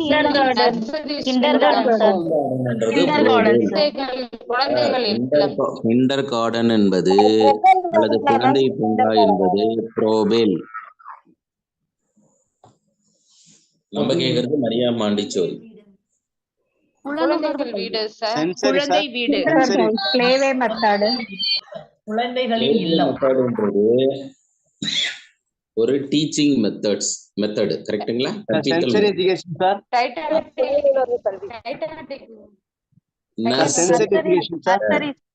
நர்சரி எஜுகேஷன் சார். அந்த நர்சரி எஜுகேஷன்ல அப்ரோச் என்ன சார்னா டீச்சிங் அப்ரோச் இருக்கும்ல சார், அந்த டீச்சிங் அப்ரோச் தான் நம்ம என்னன்னு சொல்றோம் அப்படின்னா சென்சரி அப்ரோச். தொடு உணர்வின் மூலமா குழந்தை கற்றுக்கொள்வார்கள். அங்க விளையாட்டின் மூலமா கற்றுக்கொள்வாங்க. எங்க கிண்டர் கார்டன், குழந்தை பூங்கா, சரிங்களா? அங்க விளையாட்டு வழியில, இங்க வந்து தொடு உணர்வு அப்படின்னு சொல்றோம். ஒவ்வொருத்தருக்கும் ஒரு ஐடென்டிட்டி இருக்கும் சார், ஒரு அடையாளம் இருக்கும். அது அந்த ஆஸ்பெக்ட்ல நீங்க பாத்தீங்கன்னா கட்டாயம் இந்த மாதிரியான வினாக்கள் கேட்கறதுல நீங்க ப்ரீவியஸ் இயர் கொஸ்டின் கூட சார் உங்ககிட்ட கொடுத்துருப்பாருன்னு நினைக்கிறேன். சும்மா அப்படியே கோத்ரோ பண்ணி பாருங்களேன். இப்போ நீங்க ஓரளவுக்கு நம்ம சிலபஸ் வந்து கிட்ட வந்துட்டோம், இவ்வளோ ஈஸியா இருந்தது இல்லையா, மார்க் எடுக்க முடியல இவங்களால அப்படின்னு உங்களுக்கு ஒரு ஃபீல் வரும். அப்பனாக்கா ஏன் மார்க் எடுக்கல அப்படின்னாக்கா அது மார்க் எடுக்கும் அவங்களுக்கு. அதுதான் இப்போ நீங்க அந்த ப்ரீவியஸ் இயர் கொஸ்டின் பார்க்கும்போது மேக்ஸிமம் 25 அடிக்க முடியுது அப்படின்னாக்கா அதே அப்படியே நீங்க கிராஜுவலா நீங்க லிட் பண்ணிக்கிட்டே வந்து 30ல வந்து நிற்கணும், சரிங்களா? அப்ப எனிவே இந்த இடத்துல தனியார் பள்ளி பேசுறேன். அதுக்கடுத்தது இன்டர்நேஷனல் ஸ்கூல், பன்னாட்டு பள்ளிகள், சர்வதேச கல்வி கழகம், இன்டர்நேஷனல் ஸ்கூல் கவுன்சில், ISC. 410 பள்ளிகள்னு போட்டிருக்கு சார். இல்ல அது யூஸ்வலா நமக்கு டைப்பிங் எரர் ஆயிடுச்சு. அதிகபட்சமாவே நம்ம இந்தியாவில் 62 இந்தியாவில் 410 பன்னாட்டு பள்ளிகள்னு இருக்குங்களா, அது டைப்பிங் எரரு. 410 இல்ல, நீங்க ரவுண்ட் பண்ணிட்டு 62ன்னு போட்டுருங்க சார்.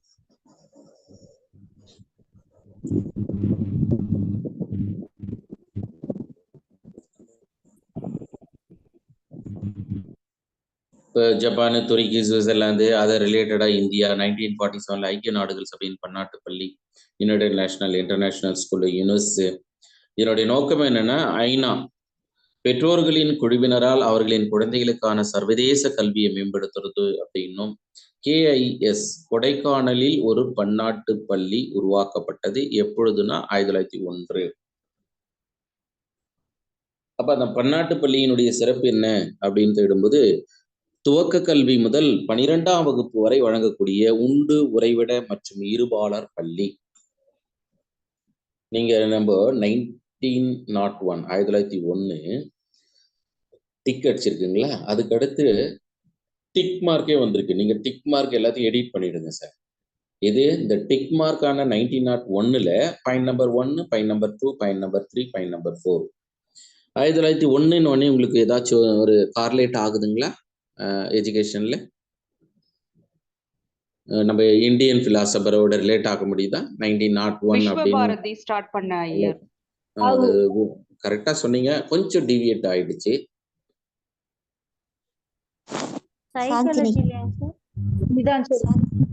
சாந்தி நிகேதன் கேள்விப்பட்டீங்களா? ஆமா சார், சாந்தி நிகேதன் சார். சாந்தி நிகேதன் தானே 1901. மேடம் சொன்ன விஸ்வபாரதி பல்கலைக்கழகம் 1921 இல்ல, விஸ்வபாரதி பல்கலைக்கழகம் அப்படின்னு சொல்லிட்டு.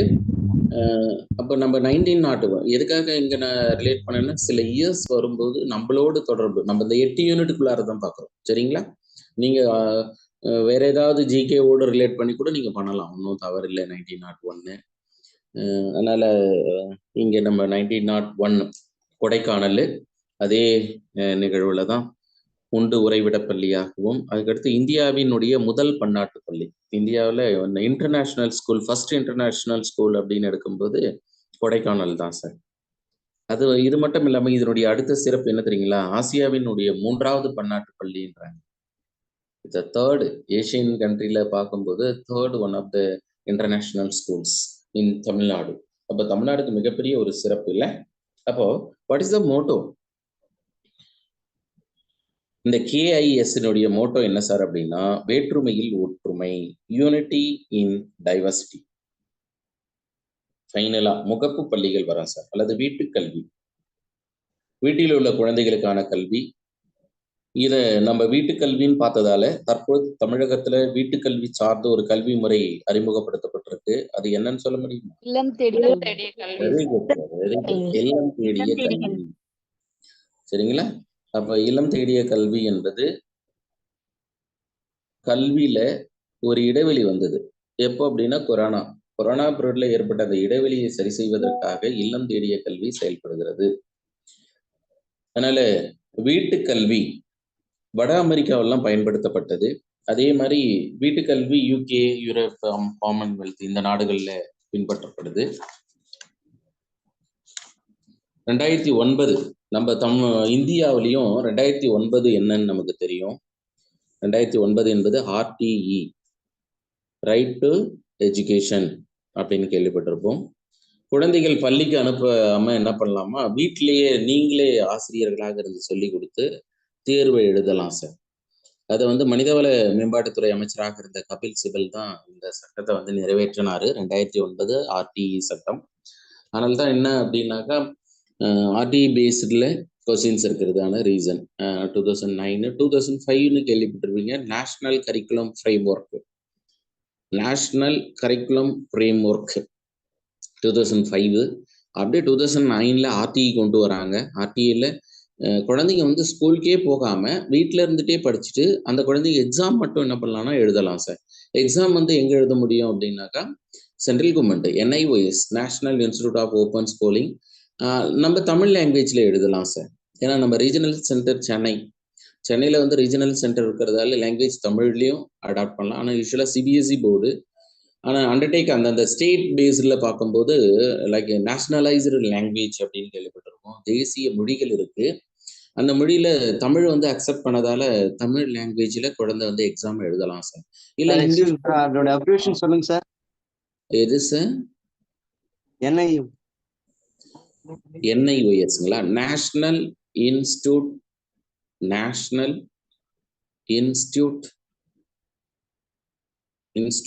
ஆஃப் ஓப்பன் ஸ்கூலிங், தேசிய திறந்தநிலை பள்ளி, NIOS. சார் 2005ல ஒன்னு சொன்னீங்க இல்லைங்க சார், நேஷனல் அது நேஷனல் கரிக்குலம் ஃப்ரேம்வொர்க், தேசிய கலைத்திறன். அதுல என்ன பண்ணாங்கன்னா MLM கேள்விப்பட்டீங்களா? மினிமம் லெவல் ஆஃப் லேர்னிங் அப்படின்னு. MLL, minimum level of learning. ஆனா அந்த மினிமம் லெவல் ஆஃப் லேர்னிங்ல கூட குழந்தைய ட்ரெயின் பண்ணிட்டு எக்ஸாம் எழுத வச்சு பாஸ் ஆக்கிடலாம். இது இப்போ அட் ப்ரெசென்ட் நம்ம இந்தியாவிலையும் இந்த துருக்கி, ஜப்பான், அமெரிக்கா போன்ற மேலை நாடுகள்ல தானே இந்த சிஸ்டம் இருந்தது. ஆனா நம்ம இந்தியாவில் ஃப்ரம் 2009 இருந்து குழந்தைய பள்ளிக்கே அனுப்பாம வீட்லயே லைக் பேரண்ட் டீச்சரா இருந்து குழந்தைக்கு சொல்லி கொடுத்து அப் டு ஹையர் எஜுகேஷன் வரையும் கொண்டு போகலாம் சார். ஒன்றும் பிரச்சனை இல்லை. Home based. இப்போ நீங்க பார்த்துருக்கலாம், சில பேர்லாம் என்ன பண்ணுவாங்கன்னாக்கா லீடிங்கான இன்ஸ்டியூட்ல அட்மிஷன் போடுவாங்க, ஆனால் போக மாட்டாங்க, எக்ஸாம் மட்டும் போயிட்டு எழுதுவாங்க சார். என்ரோல்டு இல்லை. தென் ஓப்பன் டிஸ்டன்ஸ் லேர்னிங், பள்ளி இடையிலேயே விட்டவர்களுக்கு மீண்டும் தொடர திறந்த நிலை பள்ளிக்கான தேசிய நிறுவனம். சார் கேட்டாரில் expansion, national institute of open schooling, NIOS, திறந்தநிலை பள்ளிகளுக்கான தேசிய நிறுவனம் அல்லது தேசிய திறந்தநிலை பள்ளி அப்படின்னு சொல்லலாம். 2012 பல்வேறு மாநில அரசுகள் தொலைதூர கல்விக்கென மாநில திறவை பள்ளிகளை ஸ்டேட் ஓபன் ஸ்கூல் உருவாக்கின. உயர்கல்வி நிலையில் இந்திரா காந்தி தேசிய திறந்தநிலை பல்கலைக்கழகம், தொலைதூர பல்கலைக்கழகம் என்ன ஆண்டுன்னு தெரியுமா? நம்ம பார்த்துட்டோம். 1985 இன்னும் தொலைதூர கல்வி குழுவாக 13 அரசு திறந்தநிலை பல்கலைக்கழகம் மற்றும் 119 நிறுவனங்களில் தொலைதூர கல்வி ஒருங்கிணைக்கப்படுகிறது. இதுல MOOC கேட்கலாம் சார். மனித வளத்துறை அமைச்சர் MRD மினிஸ்டர் பல்வேறு கல்வி நிறுவனங்களில் திறந்த ஆன்லைன் பயிற்சி massive open online course MOOC இலவசமா வழங்குறாங்க. எக்ஸாம்பிள் NIOSல ஒரு குழந்தை 15 வயசு ஆகுது, 16 வயசு ஆகுது, குழந்தைக்கு எந்த ஸ்கூல்லையும் போய் படிக்க முடியல, 10th முடிச்சான் 11th படிக்க முடியல அப்படின்னா அந்த குழந்தை 11th NIOSல அட்மிஷன் வாங்கிட்டு எங்கன்னா ஒர்க் பண்ணிட்டே கூட படிக்கலாம் சார், ஒன்றும் பிரச்சனையே இல்லை. குழந்தை என்ன ஒன்று ஒர்க் பண்ணாக்கா சைல்டு லேபரில் கொண்டு வந்துருவாங்க, 18 years ஆகணும் இல்லை. அப்போ லைக் இந்த இடத்துல massive stands of massive open online course MOOC கேட்கலாம் சார், MOOC. அடுத்ததாக மாநில பள்ளிக்கல்வி இயக்குநரகம் state directorate of school education நம்ம சிலபஸ்ல கொடுத்துருக்கு. உயர்கல்வியில இருக்கு. உயர்கல்விக்கு கல்லூரி கல்வித்துறை, காலேஜ் ஆஃப் எஜுகேஷன் அப்படின்னு கேள்விப்பட்டிருப்பீங்க. அடுத்து பள்ளிக்கல்வின்னு வரீங்க, பள்ளிக்கல்வித்துறை. அடுத்து மெட்ரிக்னு தனியார் பள்ளிக்குன்னு தனி வாரியம் இருக்கு சார். இது மட்டும் இல்லாம டெக்னிக்கல் எஜுகேஷன் தொழில்நுட்ப கல்விக்குன்னு தனி வாரியம் இருக்கு. எக்ஸாம்பிள் சொல்ல முடியுமா? What is the statutory bodies of vocational? NIT. அது நேஷனல் இன்ஸ்டிடியூட், அது சொல்றீங்களா? National institute of technology, IIT, Indian institute of technology. நான் ஆஸ்க் क्वेश्चंस போர்ட் கேக்குறேன் சார். இப்போ எக்ஸாம்பிள் ஹையர் எஜுகேஷனா UGC தானே? UGC இல்ல டாட் சார், டி வாட் என்ன சார் சொல்றீங்க? That AICTE sir. அப்படின்னா பாலிடெக்னிக் கல்லூரி. ஓ அப்படி சொல்றீங்க, சரி சரி. AICTE sir. அவ்வளவுதான் சார், குட் சார், ஒன்றும் டவுட்டே வேணாம். AICTE all India council of technical education. அவ்வளவுதான் சார். நீங்க நம்ம என்ன பண்ணாங்க அப்படின்னாக்கா யூஸ்வலா இந்த டெக்னிக்கல் எஜுகேஷனும் ஹையர் எஜுகேஷனுங்களா, ஆனா இந்த ஹையர் எஜுகேஷன்ல இருந்து டெக்னிக்கல் எஜுகேஷனுக்குன்னு தனி டைரக்டரேட் கொண்டு வந்தாங்க சார், சரிங்களா? அப்ப தனி டைரக்டரேட் கொண்டு வரும்போது நம்ம ஸ்டேட் கவர்மெண்ட்ல ஹையர் எஜுகேஷனுக்கு தனி டைரக்டரேட் இருக்கு, அதே மாதிரி டெக்னிக்கல் எஜுகேஷன். நெக்ஸ்ட் வந்து சட்டத்துறைக்கு தனி டைரக்டரேட், தென் மெடிசன் மருத்துவ கல்வித்துறை. இது மட்டும் இல்லாம அடலசன்ஸ் கேள்விப்பட்டிருப்பீங்க, வயது வந்தோருக்கான கல்வி, அடலசன்ஸ். இந்த அடலசன்ஸ்ல தான் நமக்கு என்ன பண்ணியிருக்காங்கன்னா வயது வந்தோருக்கான கல்வி ரிலேட்டட்ல at present addition that state directorate of school education அப்படின்னு எடுக்கிறோம். அந்த ஸ்டேட் டைரக்டரேட் ஆஃப் ஸ்கூல் எஜுகேஷன்ல இன்க்ளூசிவ் எஜுகேஷன் அப்படின்னு கேள்விப்பட்டிருப்போம். ஒருங்கிணைந்த கல்வி, ஒருங்கிணைந்த கல்வி.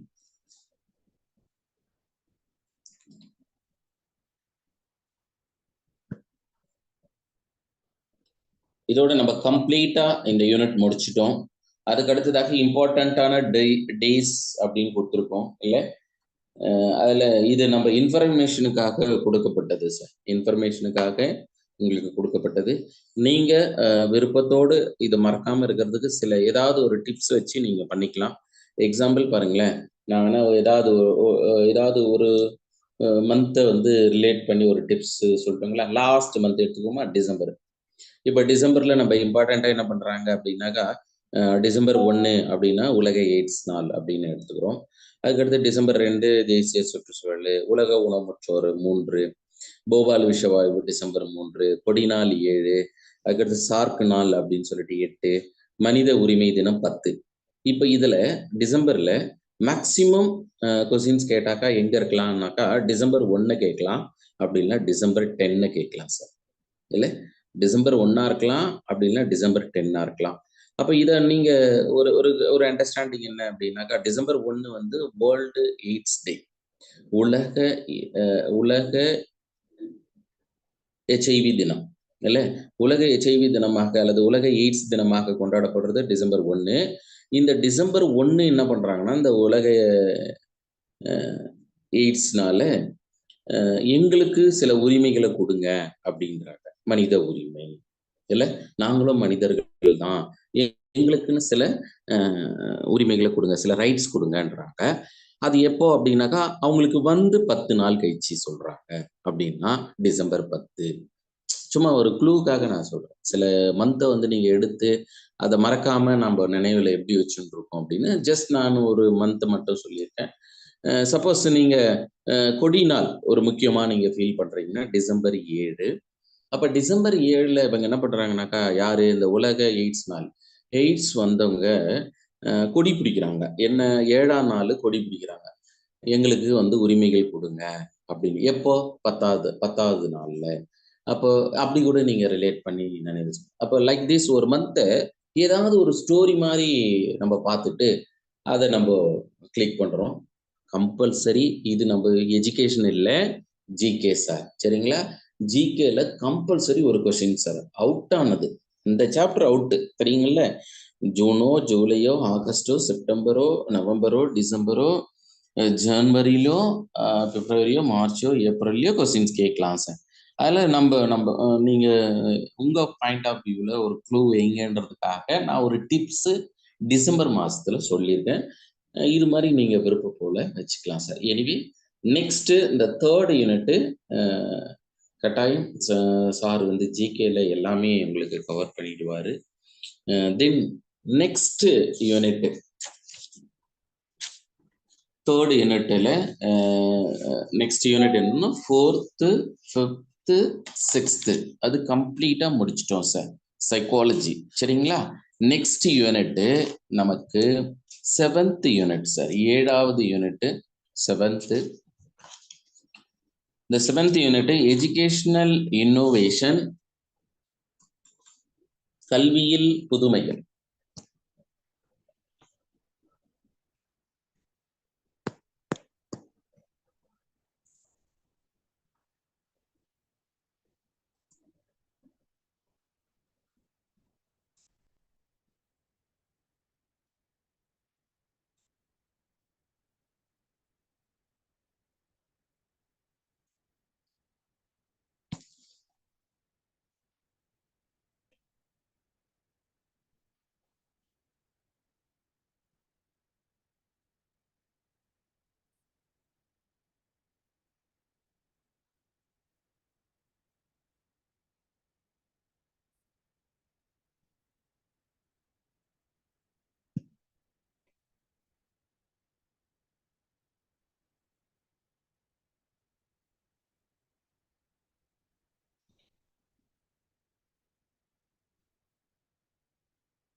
Next, Unit 7.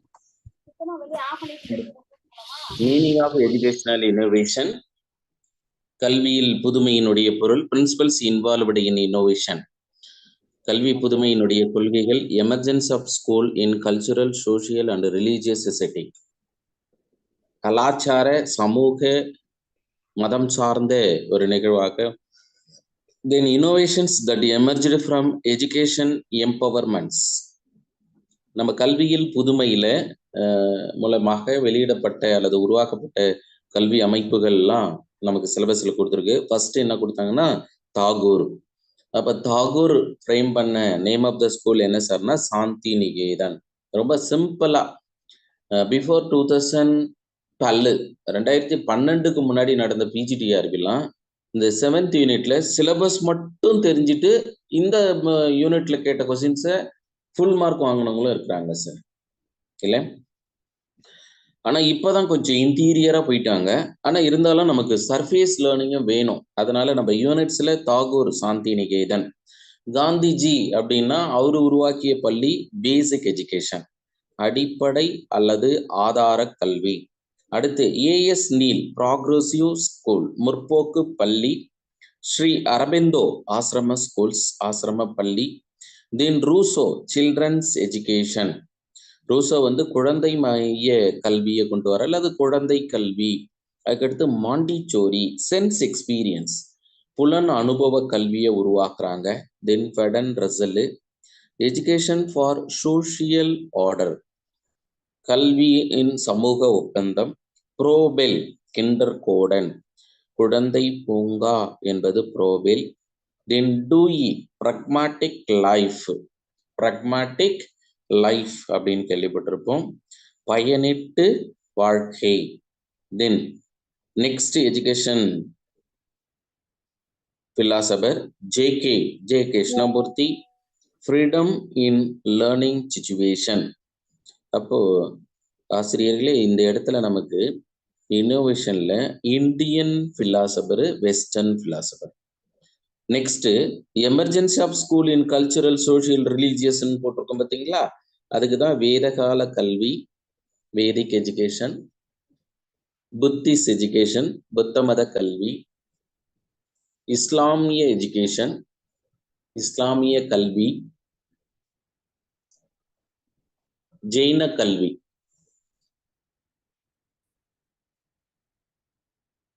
அப்போ ஒரு பார்ட் என்ன சார்னாக்கா இந்த 7th யூனிட்ல வேதகால கல்வி, புத்த மத கல்வி, இஸ்லாமிய கல்வி, ஜெயின மத கல்வி. இங்க இருந்து ஒரு கொஸ்டின்ஸ் வரலாம் சார் சாப்டர்ல. First chapter. Second chapter Indian philosopher. யாரெல்லாம் நம்ம இந்தியன் பிலாசபர்னு சொல்றோம்னா ரவீந்திரநாத் தாகூர், காந்திஜி, ஸ்ரீ அரபிந்தோ, ஜே கிருஷ்ணமூர்த்தி அண்ட் சுவாமி விவேகானந்தர். இப்போ விவேகானந்தர்ன்றது இங்க கொடுக்கல, ஆனா இருந்தாலும் கொஸ்டின்ஸ் கேட்பாங்க, ஏன்னா ரிலீஜியஸ் செட்டிங். அடுத்த ஒரு அப்ப இங்க இருந்து கம்பல்சரி ஒன்னு காந்திஜி அவர்கிட்ட கொஸ்டின்ஸ் இருக்கலாம், அப்படி இல்லைன்னா ரவீந்திரநாத் தாகூர் அவர்கிட்ட கொஸ்டின்ஸ் இருக்கலாம், அப்படி இல்லைன்னா இந்தியன் பிலாசபரான அரபிந்தோ, அப்படி இல்லைன்னா Swami Vivekananda. Next 5th J Krishnamurti. இந்த சாப்டர்ல இருந்து கம்பல்சரி கொஸ்டின்ஸ் இருக்கும் சார். நெக்ஸ்ட் சாப்டர் என்ன தெரியுங்களா? வெஸ்டர்ன் பிலாசபர், மேலை நாட்டு கல்வி தத்துவ ஞானிகள். யாரெல்லாம் நம்ம மேலை நாட்டு கல்வி தத்துவ ஞானிகள் என்றோம்னாக்கா child centre education or child education பார்க்கக்கூடிய Rousseau. Then sensory or sense experience சொல்லக்கூடிய Maria Montessori. Then Bertrand Russell, Froebel kindergarten. Then Dewey sir, Dewey. இப்ப இவர்கள் எல்லாம் மேலை நாட்டு கல்வி சிந்தனையாளர்கள். இது ஒரு சாப்டர் சார். அப்ப கட்டாயம் இந்த சாப்டர்ல இருந்து கொஸ்டின்ஸ் இருக்கலாம். இதுதான் அப்ப 7th யூனிட்ல இருந்து நமக்கு ஒன்னு cultural, social and religious setting based on the schools அப்படின்னு சொல்லும்போது வேதிக் ஸ்கூல்ஸ் இருக்கு, வேதிக்கு. தென் புத்திக், இஸ்லாமிக் அண்டு ஜெயினம். இதுல முதலாவதாக வேத காலம். இந்த வேத காலத்தை இயற்கையோடு இணைந்த விஞ்ஞானம் அப்படின்னு எடுத்துக்கலாம். இயற்கையோடு இணைந்த விஞ்ஞானம் அப்படின்னு சொல்லுவோம். வேதம் அப்படின்னா அறிவு என்று நாம் எடுத்துக்கொள்ளலாம். அதனால இந்த வேத காலம் ஐடியலிஸ்ட் அப்படின்னு கேள்விப்பட்டிருப்போம். ஐடியலிஸ்ட்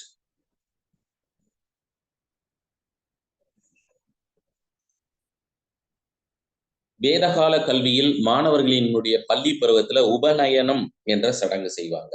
உபநயனம் என்ன வயசுன்னு சொல்ல முடியுமா? உபநயனம் 8. Very good sir. 8 to 12, 8 to 12 வயது வரை இருக்கக்கூடிய குழந்தைகளுக்கு உபநயனா என்ற ஒரு சடங்கு செய்வாங்க சார். இந்த சடங்கு செஞ்ச பிறகுதான் மாணவர்களினுடைய பள்ளி பருவமாக ஏற்றுக்கொள்ளப்படுது. அடுத்து ஆசிரியர்களை ஆச்சாரியா என்று சொல்லுவாங்க. அப்ப ஆச்சாரியானா என்ன அப்படின்னா வேத மந்திரங்களை கற்றவர் அப்படின்னு பொருள் சார்.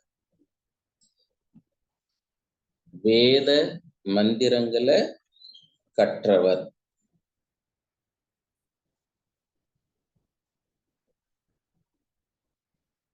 சில சமயங்கள பாருங்களேன், ஒரு எக்ஸாம்பிளா ஒரு கொஸ்டின் ஒண்ணு கேட்குறீங்களா? என்னன்னா கீழே கொடுக்கப்பட்டுள்ள கல்வி முறையில டேஷுடன் தொடர்புடையது அல்லது வேதகால கல்வி முறை டேஷுடன் டேஷுடன் தொடர்பு இருக்கு அப்படின்னு கேட்கறதா வச்சுக்குவோம்.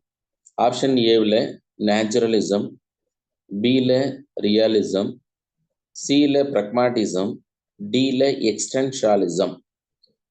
என்ன ஆன்சரா இருக்கலாம்? Good sir. ஏன் அப்படின்னா வேத காலம்ன்றது இயற்கையோடு இணைந்த ஒரு விஞ்ஞானம் அப்படின்னு தானே நம்ம பார்த்தோம். அதனால இங்க நேச்சுரலிசம் சார். சரி சார். சப்போஸ் இதே கொஸ்டின்ஸ்ல ஆப்ஷனை கொடுக்கும்போது நேச்சுரலிசம் இல்லாம ஐடியலிசம், ரியலிசம், பிரக்மாட்டிசம் அண்ட் எக்ஸ்டென்ஷியலிசம் அப்படின்னு இருந்தா எந்த ஆன்சர் கரெக்டா இருக்கலாம்? அவ்வளவுதான் சார், ஐடியலிசம். இப்ப நம்ம பொறுத்தளவு என்னன்னு தெரியுங்களா, பிரசன்ஸ் ஆஃப் மைண்டும் அங்க ஒர்க் பண்ணணும் சார். ஏன்னா சில சமயங்கள எஜுகேஷன்ல என்ன பண்றாங்க அப்படின்னா சைக்காலஜிலையும் எஜுகேஷன்லயும் பிரசன்ஸ் ஆஃப் மைண்டை அப்ளை பண்ற மாதிரி அங்க கொஸ்டின்ஸ் கேட்குறாங்க. அந்த நேரத்துல போயிட்டு ஐயோ இவ்வளோ டஃபா கேள்வி கேட்டிருக்கு, இது எங்க படிச்சோன்னு தெரியலையே, அந்த ஆள் நர்த்தனானே, அந்த ஆள் நர்த்தனத்துல ஒண்ணுமே வரலையே அப்படின்னு நினைச்சோம்னா டக்குன்னு நம்ம மைண்ட்ல இன்டர்பிரிட்டேஷன் ஆகாம பிரைன் என்ன பண்ணுவோம், வேறு மாதிரி கொண்டு போகும் சார். சரிங்களா? நம்ம தான் ரிலாக்ஸா அப்ளை பண்ணணும். அப்போ அப்ளை பண்ணோம் அப்படின்னா ஈஸியா நம்மளால மார்க் வாங்க முடியும். சரிங்க சார். அப்ப இந்த ஆஸ்பெக்ட்ல நம்ம பார்த்திருக்கோம். அதுக்கு அடுத்ததாக இந்த உபநயனம் என்னும் சடங்கு எதை வெளிப்படுத்துது அப்படின்னாக்கா மனதும் ஆன்மாவையும் வெளிப்படுத்துகிறது என்று சொல்லப்படுது. பாருங்க, உபநயனம் என்னும் சடங்கு மனசு மற்றும் ஆன்மா.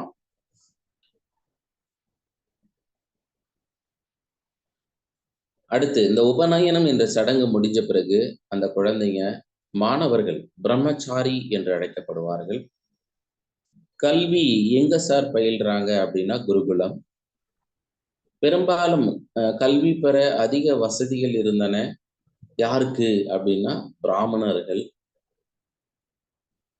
பிராமணர்கள், வைஷ்யர்கள், சூத்திரர்கள் அப்படின்லாம் நம்ம கேள்விப்பட்டிருப்போம் இல்லை வரலாற்றுல, சத்திரியர்கள் அப்படின்னு.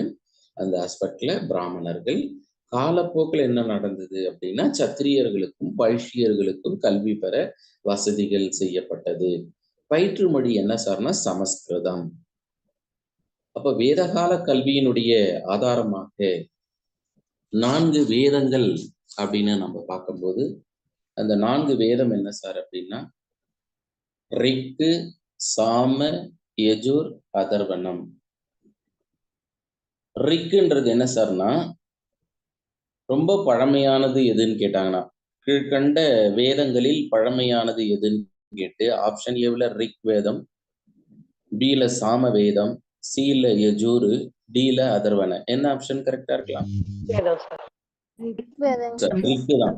அதனாலதான் நம்ம ஸ்டார்ட் பண்ணும்போது ரிக்கு, சாம, யஜூர், அதர்வனம். இப்ப ரிக்குன்னு இருக்கா, ரிக்குக்கு நேரா நீங்க என்ன பண்ணுங்கன்னா பழமையானதுன்னு ஒரு பாயிண்ட் கண்டுபிடிக்கிறோமா. நெக்ஸ்ட் சமஸ்கிருத பேசிஸ்ல காயத்ரி மந்திரம் கேள்விப்பட்டிருப்பீங்க. இப்ப ரிக்வேதத்துல பெரும்பாலும் காயத்ரி மந்திரங்கள் இடம்பெற்றிருக்கு அப்படின்னும், அடுத்து சாம அப்படின்னு பாக்குறோம். சாமன்றது இசை சார், இசையோடு தொடர்புடையது. ஹிஸ்டரி ஆஃப் இந்தியன் மியூசிக், இந்திய இசை சார்ந்ததுதான் சாம. இப்ப யஜூர் வரும். யஜூர்ன்றது சாக்ரிஃபைஸ், தியாகம் செய்யறது சார். ப்ரொசீஜர் ஆஃப் சாக்ரிஃபைஸ், தியாகம், யஜூர். அடுத்து ஒண்ணு இருக்கு சார், அதர்வனம். கேள்விப்பட்டீங்களா? பில்லி சூனியம் இன்றளவும் நம்பப்படக்கூடியவர்கள் அதிகம் சதவீதம் இருக்கிறாங்க சார். ஆனா உண்மையா அது பில்லி சூனியம் இல்லைங்க சார். இல்ல சார், நம்ம தான் ஜுவாலஜி படிக்கிறோமே. நம்பிக்கை. எல்லாம் ஜீன்ஸ் சார், சரிங்களா? ஜுவாலஜின்றதால நம்ம கண்டுபிடிச்சிட்டு இருக்கோம். இது நல்ல நார்மலா இருந்தாங்க, இப்ப ஏன் அப்நார்மலா இருக்காங்க? ஜீன்ல சேஞ்ச் ஆயிடுச்சு சார். இல்ல, குழந்தை வந்து மேல் சைல்டு லுக் லைக் ஃபீமேலா மாறி இருக்கான். யாரும் வச்சுட்டாங்களா? பில்லி வச்சுட்டாங்களா? சூனியம் வச்சுட்டாங்களா? இல்ல சார், ஹார்மோனல் சேஞ்சஸ் சார். இல்ல, நம்ம தான் என்ன பண்ணோம்னா, எனக்கு ஆண் குழந்தை இல்லைன்றதுக்காக பெண் குழந்தைக்கு ட்ரௌசர் போட்டு விட்டோம், பெண் குழந்தைக்கு ஹேர் கட் பண்ணி விட்டோம், பையனா கூட போய் விளையாடுன்னு விட்டோம். அந்த குழந்தைக்கு என்ன ஆயிடுச்சு? இப்போ மேல் பிஹேவியர் ஆயிடுச்சு. இல்ல, சரிங்க சார். எனிவே, ஆனா இருந்தாலும் நம்ம டிஆர்பி பேஸ்ல கொஸ்டின்ஸ் கேட்டாங்க அப்படின்னும் போது அதர்வனம்ன்றது தீமை பற்றியது அல்லது பில்லி சூனியம் அப்படின்னு நீங்க பிராக்கெட்ல நோட் பண்ணிடுங்க. இல்ல, அதுக்கடுத்ததாக 4 உபவேதங்கள் இருக்கு அப்படின்னும், அதுக்கடுத்ததாக உபநிடதங்கள். எத்தனை உபநிடதங்கள்னா 180ன்னு போட்டிருக்கா, அது டைப்பிங் எரர் சார். 108 வரணும் சார், 108. அங்க மட்டும் நீங்க எடிட் பண்ணிடுங்க. யூஸ்வலா டைப் பண்ணும்போது 180 போட்டாங்க, 108 போட்டுக்கணும். Typing error. எவ்வளவு உபநிடதம் இருக்கு அப்படின்னாக்கா 108 சார். மறக்க மாட்டோம் இல்ல, 108. Yes sir. எமர்ஜென்சில 6 வேதங்கள். ஆமா, 6 வேதங்கள். அடுத்து 4 பிராமணர்கள், தத்துவத்தின் 6 அமைப்புகள், 3 ஸ்மிருதி அப்படின்னு பாக்குறோம். யூஸ்வலா இந்த 4 உபவேதங்கள் இருக்கு பாத்தீங்களா, அது மட்டும் என்னன்னு நோட் பண்ணி விட்டுருங்களேன். ஏன்னா ஒரு டைம் பிஜிடிஆர்பில கேட்டு விட்டாங்க. அதனால 1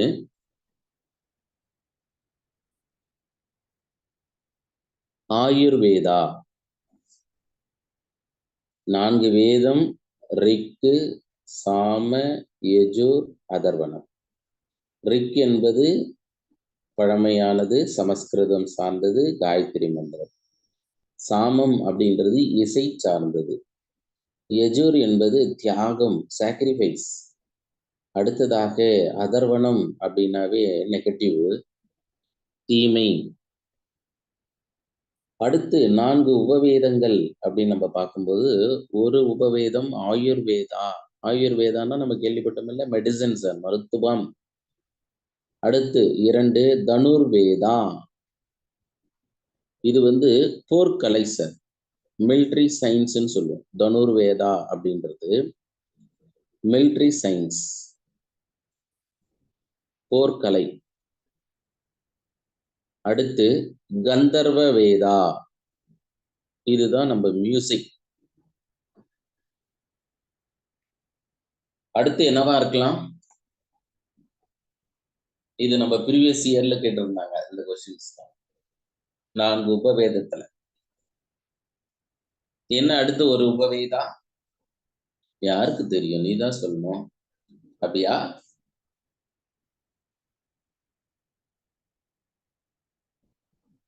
ஷில்பா வேதா, சரிங்களா? ஷில்பா வேதா ஆர்கிடெக்சர் சார், கட்டிடக்கலை. ஒன்ஸ் அகைன், ஆயுர்வேதா மருத்துவம், தனுர்வேதா போர்க்கலை, கந்தர்வ வேதா இசை, சில்பா வேதா ஆர்கிடெக்சர் கட்டிடக்கலை, பயிற்று முறையாக ஸ்வர்ணா, மனனா, நித்யாசனா, ஆசிரியர் கூடும் பாடக்கருத்துக்களை செவிசாய்த்து கேட்டாங்கன்னா அதுக்கு பேரு ஸ்வர்ணா லிசனிங். நெக்ஸ்ட் மாணவர் கருத்துக்களை உள்வாங்கி கொள்றதுக்கு பேரு மனனம், ரோட் மெமரி இங்கிலீஷ்ல. இல்ல நித்யாசனா, தியானம் என்பது உண்மையை உணர்த்துவதன் மூலம் அடைவது.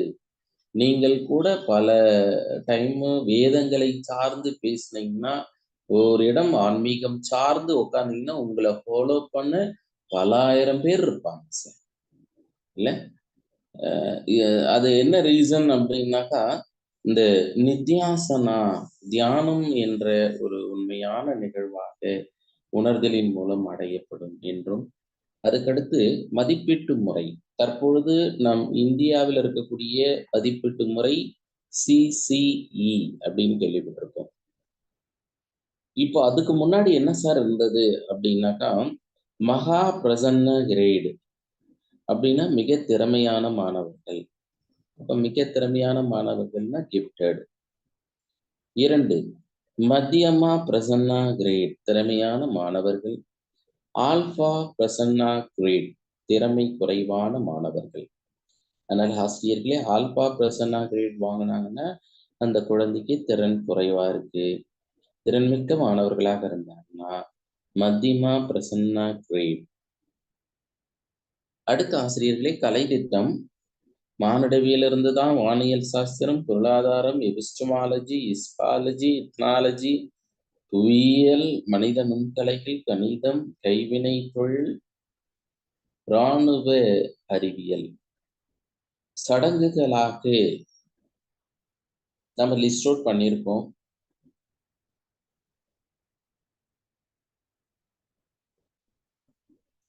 உபநயனா இனிஷியேஷன் செரமனில அங்க அதை கேட்கலாம். வேதகால கல்வியினுடைய குறை என்ன? கண்டிப்பான ஒழுக்கம். ஒழுக்கம் என்பதை விட கண்டிப்பான ஒழுக்கம். அதுக்கடுத்தது மதத்திற்கு மிகுந்த முக்கியத்துவம் அளித்தல். கருத்து சுதந்திரம் இல்லை. ஆனா ஃபண்டமெண்டல் ரைட்ஸ்ல கருத்து சுதந்திரம் எல்லோருக்கும் உண்டு. ஆனா கொஞ்சம் எக்ஸ்ட்ராடினரியா போனோம் அப்படின்னாக்கா பெரிய சிக்கல்ல போய் மாட்டிக்குவோம். எக்ஸாம்பிள் சவுக்கு சங்கர்னு ஒருத்தர் யூடியூப் வீடியோஸ் கேள்விப்பட்டிருப்போம். இல்லை அது மாதிரி ஆயிடும்.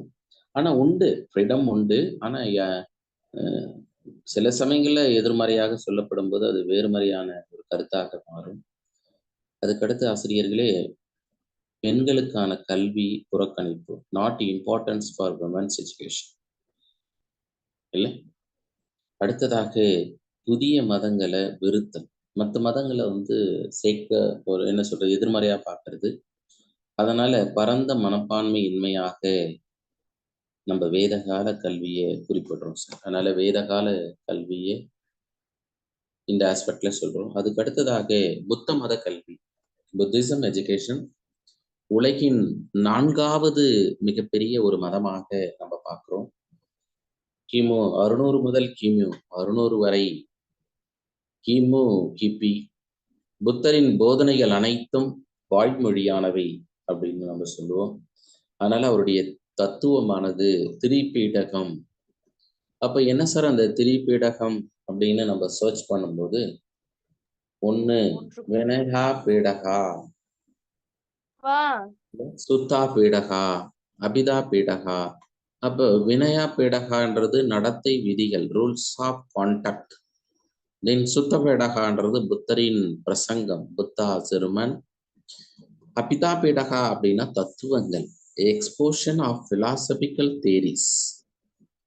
அதுக்கடுத்த ஆசிரியர்களே புத்தரினுடைய கோட்பாடாக புத்தர் கர்ம விதியை நம்பியவர், லா ஆஃப் கர்மா, மறுபிறப்பு.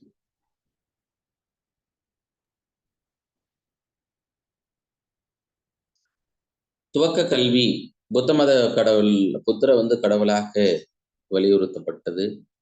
துவக்க கல்வியாக 6 வயது, the age starting of primary education 6, 1ஆம் வகுப்புல குழந்தைகள் முதல் 6 மாதங்களில் சித்தரிஸ்ட் என்ற புத்தகத்தை படிக்கின்றனர். இந்த சித்தரிஸ்ட் என்ற புக்கு 6 தலைப்புகளும் 49 எழுத்துக்களையும் கொண்டது. வாய்மொழி வகை கற்பித்தலே பெரும்பாலானவையாக கருதப்படுது. பயிற்று மொழி புத்த மதத்துல என்ன சார் அப்படின்னா Pali language. Excuse me sir. Sir எத்தனை சாப்டர் சார்? எங்க என்ன எந்த சாப்டர் சொல்றீங்க? இல்ல சார், பிரைமரி எஜுகேஷன்ல சாப்டர் 16 போடுங்க சார். இங்கிலீஷ் மீடியம் நீங்க 6 ன்னு சொல்லிருக்கீங்க சார். எது சார் கரெக்ட்? இது துவக்க கல்வி தானே. நம்ம புத்த மத கல்வியில 6 சார். அதே மாதிரி தற்பொழுது இருக்கக்கூடிய புதிய தேசிய கல்விக் கொள்கையும் துவக்க கல்வியின் வயதாக 6+6+ தான் சொல்றாங்க. அப்போ மேபி தற்சோதனையா இருக்கக்கூடிய நம்ம மத்திய அரசாங்கம் புத்த மத கல்வியிலிருந்தும் கோட் பண்ணி இதை எடுத்திருக்கலாம் அப்படின்னு தான் நம்பப்படுது. அதனால ஆசிரியர்கள் தலைப்புகள் sir 6 16 sir? 6 ma'am 6. Okay sir. English மீடியம்ல 16 இருக்கு சார். அதனால தான் சார். ஓ சாரி 16 தான் சார். அதுல முன்னாடி 1 போட்டுங்க. தமிழ்ல இல்ல 6 இருக்கு இல்ல. நீங்க 16ன்னு போட்டுருங்க சார். Chapter 16 alphabets 49. பெரும்பாலும் வாய்மொழி கற்பித்தல் அப்படின்னு சொல்லுவோம். Oral. Medium of instruction Pali. இது நம்ம ரிப்பீட்டட் பிஜிடிஆர்பி கொஸ்டின் சார். அடுத்து ரிப்பீட்டடா பப்பஜா என்னும் சடங்கு நடத்தப்படும். என்ன ஆண்டா இருக்கலாம் பப்பஜா? எந்த ஆண்டுல பப்பஜா என்ற சடங்கு நடத்தப்படுது? 12 சார். இல்ல சார், நம்ம ஏற்கனவே உபநயனா என்ன சார் வயசு பார்த்தோம்? 8 to 12. 8 சார். அதே 8 தான் சார். அங்க 8 to 12 போட்டிருப்போம். இங்க 8. பப்பஜான்றது என்னன்னா டு கோ அவுட்னு சொல்லும். சமர் என அழைக்கப்பட்டதாகவும். சார் பப்பஜா ஏஜ் வந்து 8 to 12ங்களா? பப்பஜா 8 மட்டும் போடுங்க சார். அவங்க க்ளோஸ் பண்ணல. 8 to 12ன்றத புத்த மதத்தில் சொல்ல 8 வயசுலன்னு சொல்லிட்டாங்க. நம்ம வேதகால கல்வி முறையில தான் 8ல இருந்து 12ன்னு கொடுத்துருந்தாங்க. இப்போ பப்பஜானா என்னன்னு புரிஞ்சிடுது. அடுத்து சம்னர். சமர்னு போட்டிருக்குல்ல தமிழ்ல, நீங்க சம்னர் அப்படின்னு போட்டுருங்க. ஆசிரியர்களை புத்த மத கல்வியில என்னென்ன அழைச்சாங்க அப்படின்னா உப்ஜெசியா என அழைக்கப்பட்டனர். உப்ஜெசியா. The teacher was called dash. உப்ஜெசியா. 20 வயதில் உபசம்பந்தா என்ற சடங்கு நடத்தி ஆசிரியர் பணிக்கு தேர்வு செய்யப்பட்டனர். இதுல 2 வகையான ஆசிரியர்கள், ஒன்னு ஆச்சாரியா, இன்னொன்னு உபதயா. இந்த 2க்கும் என்ன சார் வித்தியாசம்? நீங்க பார்த்த அளவு என்ன சார் 2 ஆச்சாரியாவுக்கும் உபதயாவுக்கும் என்ன சார் டிஃபர்? Functionally differ. செயல்பாட்டின் அடிப்படையில 2 பிரிவா பிரிச்சாங்க. என்னன்னு சொல்ல முடியுமா?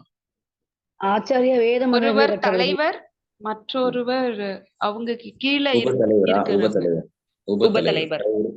தலைவர் உபதலைவர். சரிங்க சார். குட். வேற சார் ஆச்சாரியான்றவங்க உபநயம் பண்ணுவாங்க சார், சொற்பொழிவாற்றுவாங்க. அவ்வளவுதான் சார். இப்ப என்ன தெரியுங்களா, ஆச்சாரியான்றவங்க நாட் அக்செப்ட் எனி ஃபீ. எதுவும் பெருசா ஊதியம் வாங்க மாட்டாங்க சார் யாரு ஆச்சாரியா. ஆனா உபதயான்றவரு பேமெண்ட் ஆஃப் ஃபீ அப்படின்னா நம்மள மாதிரின்னு சொல்லுங்க. ஆமா தானே? சரிங்க சார். அதனால இங்கு ஆச்சாரியா அப்படின்றவரு நாட் அக்செப்டட் எனி ஃபீ. எதையும் அவங்க வாங்க மாட்டாங்க. அவங்க தான் ஆச்சாரியா. பயிற்சி மையங்கள் அப்படின்னு பார்க்கும்போது தட்சசீலா, நாலந்தா, காசி. இங்கேயும் ஒரு குறை இருக்கு. பெண் கல்வி புறக்கணிக்கப்பட்டது சார். பெண் கல்வி புறக்கணிக்கப்பட்டது. அதனால ஆசிரியர்களே இங்க நம்ம வேதத்துக்கும் புத்தத்துக்கும் ஒரு கார்லேட் ஆச்சு. அது எது சார்னா இந்த சடங்கு, பிரைமரி செருமனி அப்படின்ற பார்த்தீங்கன்னா அங்க உபநயனான்னு சொல்லி 8 வயது, இங்க பப்பஜான்னு சொல்லி 8 வயது சார். சரிங்களா? இது ரெண்டும் மோஸ்ட் கார்லேட்டா இருக்கு. அதனால இந்த ஆஸ்பெக்ட்ல கொஸ்டின்ஸ் இருக்கலாம். நம்ம டைம் ஆனதால அடுத்த இணைய வழி வகுப்புல சந்திப்போம். Thank you. Thank you sir. Thank you, sir. Thank you, Thank you, sir. Thank you, sir. Thank you, sir. Thank you, sir.